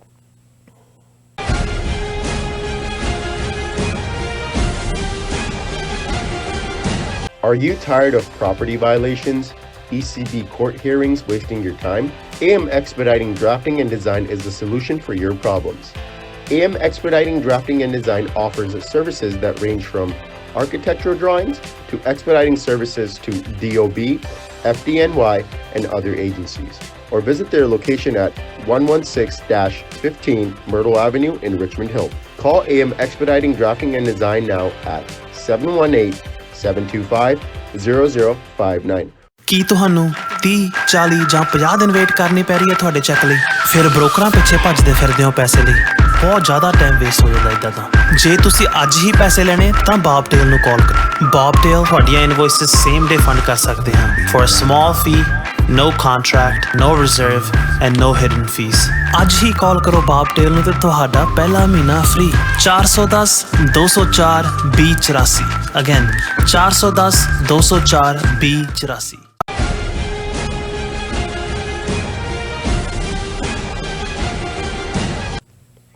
ਦਰਸ਼ਕੋ, ਬ੍ਰੇਕ ਤੋਂ ਬਾਅਦ ਤੁਹਾਡਾ ਸਭ ਦਾ ਬਹੁਤ-ਬਹੁਤ ਸਵਾਗਤ ਹੈ। ਹੁਣ ਆਪਾਂ ਗੱਲਬਾਤ ਕਰਾਂਗੇ ਰੂਹ ਦੀ ਖੁਰਾਕ ਗੁਰਬਾਣੀ ਚਾਰਾਂ ਦੀਆਂ। ਸੋ ਮੈਂ ਥੋੜਾ ਜਿਹਾ ਤੁਹਾਡੇ ਨਾਲ ਕੁਝ ਸ਼ੇਅਰ ਕਰਨਾ ਚਾਹੁੰਦੀ ਹਾਂ। ਜ਼ਿੰਦਗੀ ਚਲਦੀ ਵਾਂਗ ਮੁਸਾਫਿਰ, ਜ਼ਿੰਦਗੀ ਚਲਦੀ ਵਾਂਗ ਮੁਸਾਫਿਰ, ਕੋਈ ਆਂਦਾ ਹੈ ਤੇ ਕੋਈ ਜਾਂਦਾ ਹੈ, ਆਪਣਾ ਚੋਗਾ ਹਰ ਕੋਈ ਚੁੱਕੇ ਮਾਰ ਉਡਾਰੀ ਜਾਂਦਾ ਹੈ। ਇੱਕ ਵਾਰੀ ਦੀ ਵੱਜੀ ਉਡਾਰੀ, ਇੱਕ ਵਾਰੀ ਦੀ ਵੱਜੀ ਉਡਾਰੀ, ਫਿਰ ਨਾ ਪੈਣੀ ਫੇਰੀਏ, ਨਾ ਕਰ ਮੇਰੀ ਮੇਰੀ ਬੰਦਿਆ, ਨਾ ਕਰ ਮੇਰੀ ਮੇਰੀ। ਸੋ ਹੁਣ ਆਪਾਂ ਡਾਕਟਰ ਸਕੂਲ ਉਹਨਾਂ ਦੇ ਵਿਚਾਰ ਸੁਣਦੇ ਹਾਂ ਗੁਰਬਾਣੀ ਵਿਚਾਰਾਂ ਤੇ। ਸੋ ਅਸੀਂ ਚਾਹਾਂਗੇ ਕਿ ਤੁਸੀਂ ਸਾਡੇ ਨਾਲ ਇਸੇ ਤਰ੍ਹਾਂ ਹੀ ਬਣੇ ਰਹਿਣਾ। ਥੈਂਕ ਯੂ ਸੋ ਮਚ ਜੀ। ਡਾਕਟਰ ਸਾਹਿਬ ਕੀ ਕਹਿਣਾ ਚਾਹੋਗੇ? ਦੇਖੋ, ਤੁਸੀਂ ਤਾਂ ਜਿਹੜਾ ਉਸ ਥਾਟ ਦੇ ਨਾਲ ਜਿਹੜਾ ਰੂਹਾਨੀਅਤ ਦੀ ਸਿਖਰ ਹੈ, ਬਿਲਕੁਲ ਸਿਖਰ ਇਸ ਲਈ ਕਿ ਅਲਟੀਮੇਟਲੀ ਹਕੀਕਤ ਇਹ ਹੈ ਕਿ ਬਈ ਜੋ ਆਇਆ ਸੋ ਚਲ ਸੀ, ਸਭ ਕੋਈ ਆਈ ਬਾਰੀਏ, ਸਭ ਕੇ ਜੀ ਪ੍ਰਾਣ ਹੈ, ਕਿਉਂ ਸਾਹਿਬ ਮਨੋ ਵਿਸਾਰੀਏ, ਆਪਣ ਹੱਥੀਂ ਆਪਣਾ ਆਪੇ ਹੀ ਕਾਜ ਸਵਾਰੀ। ਕਿ ਜ਼ਿੰਦਗੀ ਜੋ ਆਇਆ ਉਹਨੇ ਜਾਣਾ। ਜਿਸ ਨੂੰ ਜਦੋਂ ਬਾਬਾ ਨਾਨਕ ਭਾਈ ਮਰਦਾਨੇ ਦੇ ਨਾਲ ਸਿਆਲਕੋਟ ਸ਼ਹਿਰ ਆਏ, ਬਾਬੇ ਦੀ ਬੇਰ ਜਿੱਥੇ ਇਤਿਹਾਸਕ ਗੁਰਦੁਆਰਾ ਹੈ, ਉਹਨਾਂ ਨੇ ਜਿਹੜਾ 2 ਪੈਸੇ ਦੇ ਕੇ ਭਾਈ ਮਰਦਾਨੇ ਨੂੰ ਸਿਆਲਕੋਟ ਦੇ ਬਾਜ਼ਾਰ 'ਚ ਭੇਜਿਆ। ਉਹਨੇ ਕਿਹਾ ਕਿ ਵੀ 1 ਪੈਸੇ ਦਾ ਸੱਚ ਤੇ 1 ਪੈਸੇ ਦਾ ਝੂਠ ਲੈ। ਹੁਣ ਉਹ ਜਾ ਰਿਹਾ ਹੱਟੀ, ਕੋਈ ਸਬਜ਼ੀ ਵਾਲਾ ਹੈ, ਕੋਈ ਕਰਿਆਨੇ ਵਾਲਾ ਹੈ, ਕੋਈ ਮਨਿਆਰ ਹੈ, ਕੋਈ ਸੁਨਿਆਰ ਹੈ, ਕੋਈ ਲੋਹਾਰ ਹੈ, ਕੋਈ ਹੋਰ ਹੈ। ਇੱਕ ਸਿਆਣਾ ਬੰਦਾ, ਸ਼ਾਇਦ ਜੌਹਰੀ ਸੀ ਉਹ, ਉਸ ਨੂੰ ਮੂਲਾ, ਉਹਦਾ ਨਾਂ ਸੀ ਭਾਈ ਮੂਲਾ ਕਰਕੇ, ਉਹਨੇ ਉਹ ਟਕਾ ਰੱਖ ਲਿਆ ਉਹਨੇ ਇੱਕ ਕਾਗਜ਼ ਤੇ ਲਿਖਿਆ ਮਰਨਾ ਸੱਚ ਤੇ ਇੱਕ ਤੇ ਲਿਖਿਆ ਜਿਉਣਾ ਝੂਠ। ਉਹ ਨਾਲ ਹੀ ਉਹ ਫਿਰ ਭਾਈ ਮਰਦਾਨੇ ਦੇ ਪਿੱਛੇ ਪਿੱਛੇ ਵੀ ਤੁਰ ਪਿਆ ਕਿ ਜਿਹੜੇ ਵਪਾਰੀ ਨੇ ਤੈਨੂੰ ਇਹ ਸੌਦਾ ਲੈਣ ਭੇਜਿਆ ਮੈਨੂੰ ਉਹਦੇ ਦੀਦਾਰ ਵੀ ਕਰਵਾ। ਸੋ ਉਹ ਇੱਕ ਵੱਖਰਾ ਇਤਿਹਾਸ ਹੈ ਕਿ ਅਲਟੀਮੇਟਲੀ, ਔਰ ਉਹਦੇ 'ਚ ਹੀ ਗੁਰੂ ਸਾਹਿਬ ਨੇ ਫਿਰ ਫਰਮਾਇਆ ਸੀ, ਜਿਹੜਾ ਸ਼ਬਦ ਕਈ ਵਾਰ ਉਸ ਉਕਈਆਂ ਨਾਲ ਜੋੜਿਆ ਜਾਂਦਾ ਹੈ ਕਿ ਨਾਲ ਕਿਰਾੜਾ ਦੋਸਤੀ ਕੂੜੈ ਕੂੜੀ ਪਾਏ। ਹੁਣ ਕਿਰਾੜ ਬੇਸ਼ੱਕ ਸਾਡੇ ਲਹਿੰਦੇ ਪੰਜਾਬ 'ਚ ਦੁਕਾਨਦਾਰ ਲਈ ਜਾਂ ਕਈ ਵਾਰੀ ਹਿੰਦੂ ਬਣੀਏ ਲਈ ਵੀ ਇਸਤੇਮਾਲ ਹੁੰਦਾ, ਲੇਕਿਨ ਕਿਰਾੜ ਦਾ ਮਤਲਬ ਹੈ ਬਣਕ ਬਿਰਤੀ, ਤੁਹਾਡੀ ਮੈਂਟੈਲਿਟੀ। ਜਦੋਂ ਤੁਸੀਂ ਸੱਚ ਜਾਂ ਝੂਠ, ਠੀਕ ਜਾਂ ਗਲਤ ਦੀ ਥਾਂ ਤੇ ਪੈਸੇ ਦੇ ਨਾਲ ਕਿਸੇ ਚੀਜ਼ ਨੂੰ ਤੋਲਦੇ ਹੋ ਤਾਂ ਤੁਸੀਂ ਕਿਰਾੜ ਹੁੰਦੇ ਹੋ। ਤੇ ਗੁਰੂ ਸਾਹਿਬ ਨੇ ਫਰਮਾਇਆ ਵੀ ਜਿਹੜੇ ਲੋਕ ਕਿਰਾੜ ਬਿਰਤੀ ਰੱਖਦੇ ਨੇ ਔਰ ਇਸ ਬਿਰਤੀ ਵਾਲਿਆਂ ਦੇ ਨਾਲ ਦੋਸਤੀ ਰੱਖਦੇ ਨੇ, ਕੂੜਾ ਉਹ ਝੂਠ 'ਚ ਰਹਿੰਦੇ ਨੇ। ਔਰ ਨਾਲ ਹੀ ਫਿਰ ਇਹ ਯਾਦ ਕਰਵਾਇਆ ਕਿ ਕੂੜ ਮਿੱਠਾ ਕੂੜ ਮਾਖਿਓ ਕੂੜ ਡੋਬੈ ਪੂਰ ਨਾਨਕ ਵਖਾਣੇ ਬੇਨਤੀ ਤੁਧ ਬਾਜ ਕੂੜੋ ਕੂੜ। ਕਿ ਕੂੜ ਮਿੱਠਾ ਲੱਗਦਾ, ਮਾਖਿਓ ਵਾਂਗ ਲੱਗਦਾ, ਪਰ ਇੱਕ ਗੱਲ ਯਾਦ ਰੱਖੋ ਕਿ ਕੂੜ ਦੇ ਉੱਤੇ ਜਿਹੜੀ ਮਬਨੀ ਸੋਚ ਹੁੰਦੀ ਹੈ, ਕੂੜ ਡੋਬੈ ਪੂਰ, ਉਹ ਪੂਰਾਂ ਦੇ ਪੂਰ ਡੋਬ ਦਿੰਦੀ ਹੈ, ਟੱਬਰਾਂ ਦੇ ਟੱਬਰ, ਖਾਨਦਾਨਾਂ ਦੇ ਖਾਨਦਾਨ, ਕਬੀਲਿਆਂ ਦੇ ਕਬੀਲੇ, ਕਿਉਂਕਿ ਅਲਟੀਮੇਟਲੀ ਉਹੀ ਇੱਕ ਸੱਚ ਹੈ, ਬਾਕੀ ਸਭ ਕੂੜ ਹੈ। ਔਰ ਜਿਵੇਂ ਅਸੀਂ ਫਰਾਈਡੇ ਦੇ ਪ੍ਰੋਗਰਾਮ 'ਚ ਸ਼ਲੋਕ ਵਾਰਾਂ ਤੇ ਵਧੀਕ ਦੀ ਵਿਚਾਰ ਕਰਦੇ, ਗੁਰੂ ਗ੍ਰੰਥ ਸਾਹਿਬ ਦੇ ਅਖੀਰ ਦੇ ਵਿੱਚ 1425 ਅੰਗ ਦੇ ਉੱਤੇ ਇਹ ਸੁਭਾਇਮਾਨ ਨੇ। ਅੱਜ ਵੀ 3 ਸ਼ਲੋਕ ਅਸੀਂ 8, 9 ਤੇ 10 ਜਿਹੜੇ 2 ਲਾਈਨਰ ਨੇ। ਪਹਿਲਾ ਹੈ ਗੁਰ ਪੂਰਾ ਜਿਨ ਸਿਮਰਿਆ ਸਈ ਪੈ ਨਿਹਾਲ ਨਾਨਕ ਨਾਮ ਅਰਾਧਣਾ ਕਾਰਜ ਆਵੈ ਰਾਸ। ਕਿ ਜਿਹੜੇ ਰੱਬ ਦੇ ਨਾਲ ਪੂਰਨ ਅਲਟੀਮੇਟ ਰੂਪ ਤਾਂ ਰੱਬ ਹੈ, ਔਰ ਉਸ ਨਾਲ ਮਿਲਾਣ ਦੇ ਲਈ ਗੁਰੂ ਦਾ ਜਿਹੜਾ ਰੋਲ ਹੈ, ਤਾਂ ਜਦੋਂ ਅਸੀਂ 10 ਗੁਰੂ ਸਾਹਿਬਾਨ ਕਹਿੰਦੇ ਹਾਂ, ਗੁਰੂ ਸੰਸਕ੍ਰਿਤ ਜ਼ਬਾਨ ਦਾ ਲਫ਼ਜ਼ ਹੈ ਗ੍ਰੀ, ਉਹਨਾਂ ਦੀ ਧਾਤੂ ਚੋਂ ਆਇਆ, ਜਿਸ ਦਾ ਮਤਲਬ ਹੈ ਕਿ ਡਿਸਪੈਲਰ ਆਫ ਡਾਰਕਨੈਸ, ਕਿ ਹਨੇਰੇ ਨੂੰ ਖਤਮ ਕਰਨ ਵਾਲਾ। ਔਰ ਇਹੀ ਕਾਰਨ ਹੈ ਜਦੋਂ ਅਸੀਂ ਗੁਰਦੁਆਰਾ ਵੀ ਕਹਿੰਦੇ ਹਾਂ, ਤੇ ਗੁਰਦੁਆਰਾ ਇਹੀ ਹੈ ਕਿ ਜਿੱਥੇ ਸਾਡੇ ਅੰਦਰ ਜਿਹੜਾ ਗਿਆਨ ਹੈ, ਜਿਹੜੀ ਇਗਨੋਰੈਂਸ ਹੈ, ਉਸ ਦਾ ਖਾਤਮਾ ਹੁੰਦਾ ਹੈ। ਔਰ ਇਸ ਤੋਂ ਹੀ ਅਸੀਂ ਇਹ ਬਾਣੀ ਪੜ੍ਹਦੇ ਹਾਂ, ਗਿਆਨ ਅੰਜਨ ਗੁਰ ਦੀਆ ਅਗਿਆਨ ਅੰਧੇਰ ਬਿਨਾਸ਼, ਗੁਰ ਕਿਰਪਾ ਤੇ ਸੰਤ ਭੇਟਿਆ ਨਾਨਕ ਮਨ ਪ੍ਰਗਾਸ। ਕਿ ਗੁਰੂ ਨੇ ਗਿਆਨ ਦਾ ਸੁਰਮਾ ਦਿੱਤਾ ਹੈ, ਤੇ ਜਿਹੜਾ ਅਗਿਆਨ ਦੇ ਹਨੇਰੇ ਨੂੰ, ਇਗਨੋਰੈਂਸ ਨੂੰ, ਜ਼ਹਾਲੀਅਤ ਨੂੰ, ਜਿਹੜਾ ਸਾਡੇ ਵਿੱਚ ਜਿਹੜਾ ਇੱਕ ਗੈਪ ਹੈ, ਉਹ ਹਨੇਰਿਆਂ ਨੂੰ ਦੂਰ ਕਰਦਾ ਹੈ। ਔਰ ਰੱਬ ਦੀ ਬਖਸ਼ਿਸ਼ ਦੇ ਨਾਲ, ਚੰਗੇ ਸੰਤ ਦੇ ਨਾਲ, ਚੰਗੇ ਮੁਰਸ਼ਦ ਦੇ ਨਾਲ, ਚੰਗੇ ਇਨਸਾਨ ਦਾ ਸਾਥ ਤੁਹਾਡੀ ਜ਼ਿੰਦਗੀ 'ਚ ਮਿਲਦਾ ਹੈ, ਤੇ ਫਿਰ ਉਹ ਰੱਬ ਦੀ ਯਾਦ ਤੁਹਾਡੇ ਅੰਦਰ ਹੋਰ ਵੀ ਪ੍ਰਬਲ ਹੁੰਦੀ ਹੈ, ਤੇ ਮਨ ਦੇ ਵਿੱਚ ਚਾਨਣ ਹੁੰਦਾ ਹੈ, ਨੂਰ ਹੁੰਦਾ ਹੈ। ਹਨੇਰਾ ਅਗਿਆਨਤਾ ਹੈ, ਚਾਨਣ ਗਿਆਨ ਹੈ। ਗੁਰ ਪੂਰਾ ਜਿਨ ਸਿਮਰਿਆ ਸਈ ਭੈ ਨਿਹਾਲ। ਨਿਹਾਲ ਹੁੰਦਾ ਪ੍ਰਸੰਨ, ਖੁਸ਼, ਕਿ ਜਿਨ੍ਹਾਂ ਨੇ ਉਸ ਰੱਬ ਦੇ ਨਾਲ ਜਿਹੜਾ ਕਿ ਮੁਕੰਮਲ ਹੈ, ਉਸ ਨੂੰ ਸਿਮਰਿਆ, ਉਹਦੀ ਇਬਾਦਤ ਕੀਤੀ, ਸਈ ਭੈ, ਉਹ ਆਨੰਦ 'ਚ ਆ ਗਏ, ਪ੍ਰਸੰਨ ਹੋ ਗਏ, ਖੁਸ਼ ਹੋ ਗਏ, ਉਹਨਾਂ ਦਾ ਅੰਦਰ ਖਿੜ ਪਿਆ।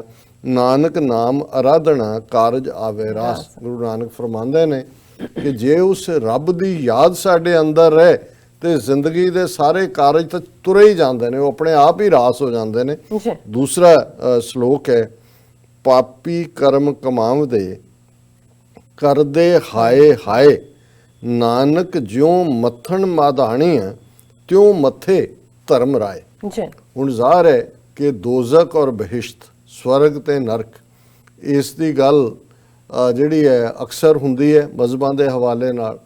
ਔਰ ਇਸ ਨੂੰ ਗੁਰਬਾਣੀ 'ਚ ਵੀ ਹੁਣ ਜਦੋਂ ਅਸੀਂ ਮੈਟਾਫਰ ਕਹਿੰਦੇ ਅਲੰਕਾਰ, ਹੁਣ ਦੁੱਧ ਨੂੰ ਜਮਾਇਆ ਜਾਂਦਾ ਹੈ, ਜਾਗ ਲਾਈ ਜਾਂਦੀ ਹੈ, ਦਹੀਂ ਬਣਦਾ, ਤੇ ਜਿਹੜਾ ਮੱਥਿਆ ਜਾਂਦਾ ਹੈ ਮਧਾਣੀ ਦੇ ਨਾਲ, ਉਸ ਦੇ ਨਾਲ ਮੱਖਣ ਰਿੜਕਣਾ, ਜਿਹਨੂੰ ਅਸੀਂ ਕਹਿੰਦੇ ਮੱਥਣਾ ਰਿੜਕਣਾ, ਜਦੋਂ ਰਿੜਕਿਆ ਜਾਂਦਾ ਹੈ ਤੇ ਉਸ 'ਚੋਂ ਮੱਖਣ ਨਿਕਲਦਾ ਹੈ, ਬਾਕੀ ਛਾਛ ਹੈ, ਲੱਸੀ ਹੈ ਜਿਹਨੂੰ ਅਸੀਂ ਕਹਿੰਦੇ। ਹੁਣ ਜਿਹੜਾ ਰਿੜਕਣਾ ਹੁੰਦਾ ਹੈ ਉਹ ਭਾਵੇਂ ਐਕਸਰਸਾਈਜ਼ ਵੀ ਹੈ ਪਰ ਉਸ ਵਿਚਾਰੇ ਦਹੀਂ ਦੀ ਤਾਂ ਉਹਦਾ ਤਾਂ ਖਾਣਾ ਖਰਾਬ ਹੋ ਜਾਂਦਾ ਹੈਂ। ਸੋ ਰਿੜਕਣਾ ਇਹੀ ਹੈ। ਸੋ ਇਸੇ ਤਰ੍ਹਾਂ ਰਿੜਕਣਾ ਪੇਨਫੁਲ ਹੈ ਉਹਦੇ ਲਈ ਜਿਹਨੂੰ ਅਸੀਂ ਰਿੜਕ ਰਹੇ ਹਾਂ। ਵੈਸੇ ਪਤਾ ਨਹੀਂ ਦੁੱਧ ਦਾ ਰਿੜਕਣਾ ਉਹਨੂੰ ਕਹਿੰਦੇ ਨੇ, ਦਹੀਂ ਦਾ ਰਿੜਕਣਾ ਨਹੀਂ ਕਹਿੰਦੇ। ਇਹ ਵੀ ਪੁੱਛਾਂਗੇ ਕਿਸੇ ਨੂੰ ਕਿ ਭਾਈ ਇਹ ਦੁੱਧ ਰਿੜਕਣਾ ਕਿਉਂ ਹੈ, ਕਿਉਂ ਹੁੰਦਾ ਤਾਂ ਦਹੀਂ ਬਣ ਗਿਆ ਹੁੰਦਾ। ਹੁਣ ਇਹ ਵੀ ਸਾਡੇ ਫੇਥਸ ਦੇ ਵਿੱਚ ਹੈ ਕਿ ਵੀ ਜਦੋਂ ਰੱਬ ਦੀ ਦਰਗਾਹ 'ਚ ਉਹ ਮੌਤ ਦਾ ਫਰਿਸ਼ਤਾ ਹੋਏ, ਅਜ਼ਰਾਇਲ ਜਾਂ ਜਮਦੂਤ ਹੋਏ, ਧਰਮਰਾਜ ਹੋਏ, ਜਾਂ ਆਖਰਤ ਦੀ ਗੱਲ ਹੁੰਦੀ ਹੈ ਤੇ ਕਿਵੇਂ ਸਜ਼ਾਵਾਂ ਮਿਲਦੀਆਂ ਨੇ ਕਿ ਵੀ ਜਿਵੇਂ ਮਧਾਣੀ ਜਦੋਂ ਰਿੜਕਿਆ ਜਾਂਦਾ ਮਧਾਣੀ ਦੇ ਵਿੱਚ ਦੁੱਧ, ਤੇ ਜੋ ਹਾਲ ਹੁੰਦਾ ਇਵੇਂ ਹੀ ਜਿਹੜੇ ਪਾਪ ਕਰ ਜਿਨ੍ਹਾਂ ਨੇ ਜ਼ਿੰਦਗੀ 'ਚ ਕੀਤਾ ਹੈ, ਜਿਹੜੇ ਉਸ ਨੈਗੇਟਿਵਿਟੀ ਦੇ ਵਿੱਚ ਨੇ, ਪਾਪੀ ਕਰਮ ਕਮਾਉਂਦੇ ਕਰਦੇ ਹਾਏ ਹਾਏ, ਕਿ ਇੱਥੇ ਤਾਂ ਉਹ ਪਾਪ ਸਵਾਦ ਲੱਗਦਾ, ਕੂੜ ਮਿੱਠਾ ਕੂੜ ਮਾਖਿਓ, ਪਰ ਅਲਟੀਮੇਟਲੀ ਜਦੋਂ ਇਹਦੀ ਅਕਾਊਂਟੇਬਿਲਿਟੀ ਹੋਏਗੀ ਤੇ ਉਹਦਾ ਜਦੋਂ ਸਜ਼ਾਵਾਂ ਹੁੰਦੀਆਂ ਨੇ ਤੇ ਫਿਰ ਹਾਏ ਹਾਏ ਹੋਏਗਾ। ਔਰ ਨਾਨਕ ਜਿਉਂ ਮੱਥਨ ਮਧਾਣੀਆਂ ਤਿਉਂ ਮੱਥੇ ਧਰਮ ਰਾਏ, ਜਿਹੜਾ ਐਂਜਲ ਆਫ ਜਸਟਿਸ ਹੈ ਜਾਂ ਐਂਜਲ ਆਫ ਡੈਥ ਹੈ, ਐਂਜਲ ਆਫ ਡੈਥ ਤਾਂ ਲਿਜਾ ਕੇ ਤੁਹਾਨੂੰ ਐਂਜਲ ਆਫ ਜਸਟਿਸ ਕੋਲ ਲੈ ਜਾਂਦਾ ਹੈ, ਜਿਹੜਾ ਮੁਨਸਫ ਧਰਮਰਾਜ ਹੈ। ਧਰਮ ਰਾਏ ਜਬ ਲੇਖਾ ਮੰਗੇ ਕਿਆ ਮੁਖ ਲੈ ਕੇ ਜਾਏਗਾ, ਵੀ ਕੀ ਮੂੰਹ ਦਿਖਾਏਗਾ। ਔਰ ਇਹ ਜਿਵੇਂ ਪੁਲ ਸਰਾਤ ਦਾ ਜ਼ਿਕਰ ਇਸਲਾਮ ਦੇ ਵਿੱਚ ਹੈ, ਰਾਹ ਭੀੜੇ ਅੱਗੇ ਜਾਵਣਾ, ਨੰਗਾ ਦੋਜ਼ਖ ਚਾਲਿਆ ਤਾਂ ਦਿਸੈ ਖੜਾ ਡਰਾਵਣਾ, ਕਰ ਔਗਣ ਪਛੋਤਾਵਣਾ, ਕਿ ਇੱਕ ਭੀੜੀ ਗਲੀ ਹੈ, ਪੁਲ ਸਰਾਤ ਚੋਂ ਗੁਜ਼ਰਨਾ। ਇਹ ਫਿਰ ਕਿਸੇ ਵੇਲੇ ਵੇਰਵਾ, ਲੇਕਿਨ ਅਕਾਊਂਟੇਬਿਲਿਟੀ ਦੀ ਗੱਲ ਹੈ। ਔਰ ਗੁਰੂ ਸਾਹਿਬ ਯਾਦ ਕਰਵਾਉਂਦੇ ਨੇ ਕਿ ਇਹ ਅਕਾਊਂਟੇਬਿਲਿਟੀ ਹੋਏਗੀ। ਔਰ ਅਖੀਰਲਾ ਸ਼ਲੋਕ ਹੈ, ਨਾਮ ਧਿਆਇਨ ਸਾਜਨਾ ਜਨਮ ਪਦਾਰਥ ਜੀਤ, ਨਾਨਕ ਧਰਮ ਐਸੇ ਚਵੈ ਕੀਤੋ ਪਵਨ ਪੁਨੀਤ। ਹੁਣ ਜੇ ਪਾਪ ਕਰਮ ਤੋਂ ਬਚਣਾ ਹੈ, ਉਸ ਸਾਰੀ ਨੈਗੇਟਿਵਿਟੀ ਚੋਂ ਨਿਕਲਣਾ ਹੈ, ਤੇ ਜਿਵੇਂ ਪਹਿਲਾਂ ਸੀ ਕਿ ਗੁਰਪੂਰਾ ਜਨ ਸਿਮਰਿਆ, ਔਰ ਇਹਦੇ 'ਚ ਹੈ ਨਾਮ ਧਿਆਇਨ ਸਾਜਨਾ, ਉਸ ਪਿਆਰੇ ਦਾ। ਰੱਬ ਖੌਫ ਨਹੀਂ ਹੈ, ਰੱਬ ਪਿਆਰ ਦਾ ਨਾਂ ਹੈ।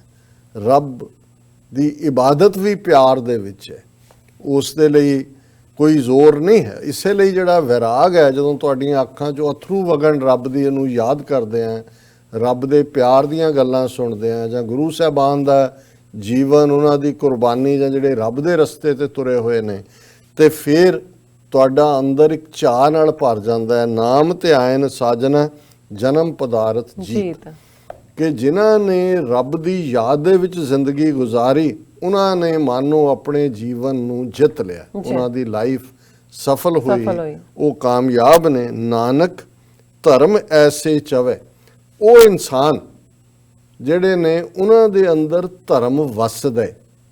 ਧਰਮ ਦਾ ਅਰਥ ਵੀ ਵੈਸੇ ਹੁੰਦਾ ਧਾਰਨ ਕਰਨਾ। ਧਰਮ ਮਹਿਜ਼ ਰਿਚੁਅਲਿਜ਼ਮ ਦਾ ਨਾਂ ਨਹੀਂ ਹੈ। ਜੇ ਤੁਹਾਡੇ ਜੀਵਨ ਦੇ ਅੰਦਰ ਉਹ ਖੁਸ਼ਬੂ ਹੈ ਰੱਬ ਦੇ ਨਾਂ ਦੀ, ਤੇ ਉਹ ਮਾਨੋ ਤੁਹਾਡੇ ਹਰ ਬੋਲ ਚੋਂ ਨਾਨਕ ਧਰਮ ਐਸੇ ਚਵੈ, ਤੇ ਉਸ ਨਾਲ ਫਿਰ ਕੀ ਹੁੰਦਾ ਹੈ? ਕੀਤੋ ਭਵਨ ਪੁਨੀਤ। ਭਵਨ ਹੈ ਸੰਸਾਰ, ਪੁਨੀਤ ਹੈ ਪਵਿੱਤਰ, ਕਿ ਜਿਹੜੇ ਸੱਚਮੁੱਚ ਰੱਬ ਦੇ ਨਾਲ ਜੁੜੇ ਹੋਏ ਨੇ ਔਰ ਬੰਦਗੀ ਦਾ ਰਸਤਾ ਇਮਾਨਦਾਰੀ ਦੇ ਨਾਲ ਇਖਤਿਆਰ ਕਰਦੇ ਨੇ, ਉਹ ਇਸ ਧਰਤੀ ਦੇ ਅਸੈਟ ਨੇ, ਕਿਉਂਕਿ ਉਹਨਾਂ ਦਾ ਬੋਲਣਾ ਇਸ ਧਰਤੀ ਨੂੰ ਪਵਿੱਤਰ ਕਰਦਾ ਹੈ, ਇਸ ਧਰਤੀ ਨੂੰ ਬਾਬਰਕਤ ਕਰਦਾ ਹੈ।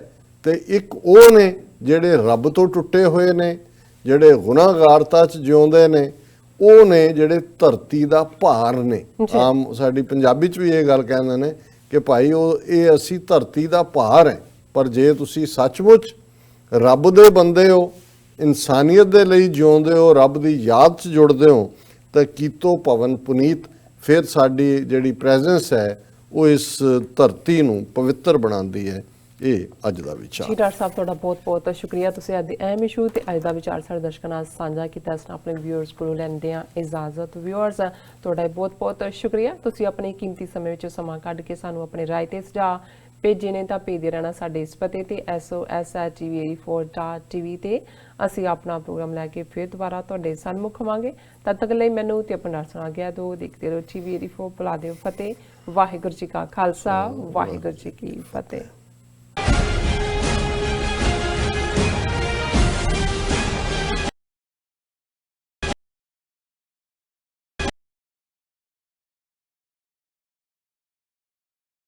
ਕੀ ਤੁਸੀਂ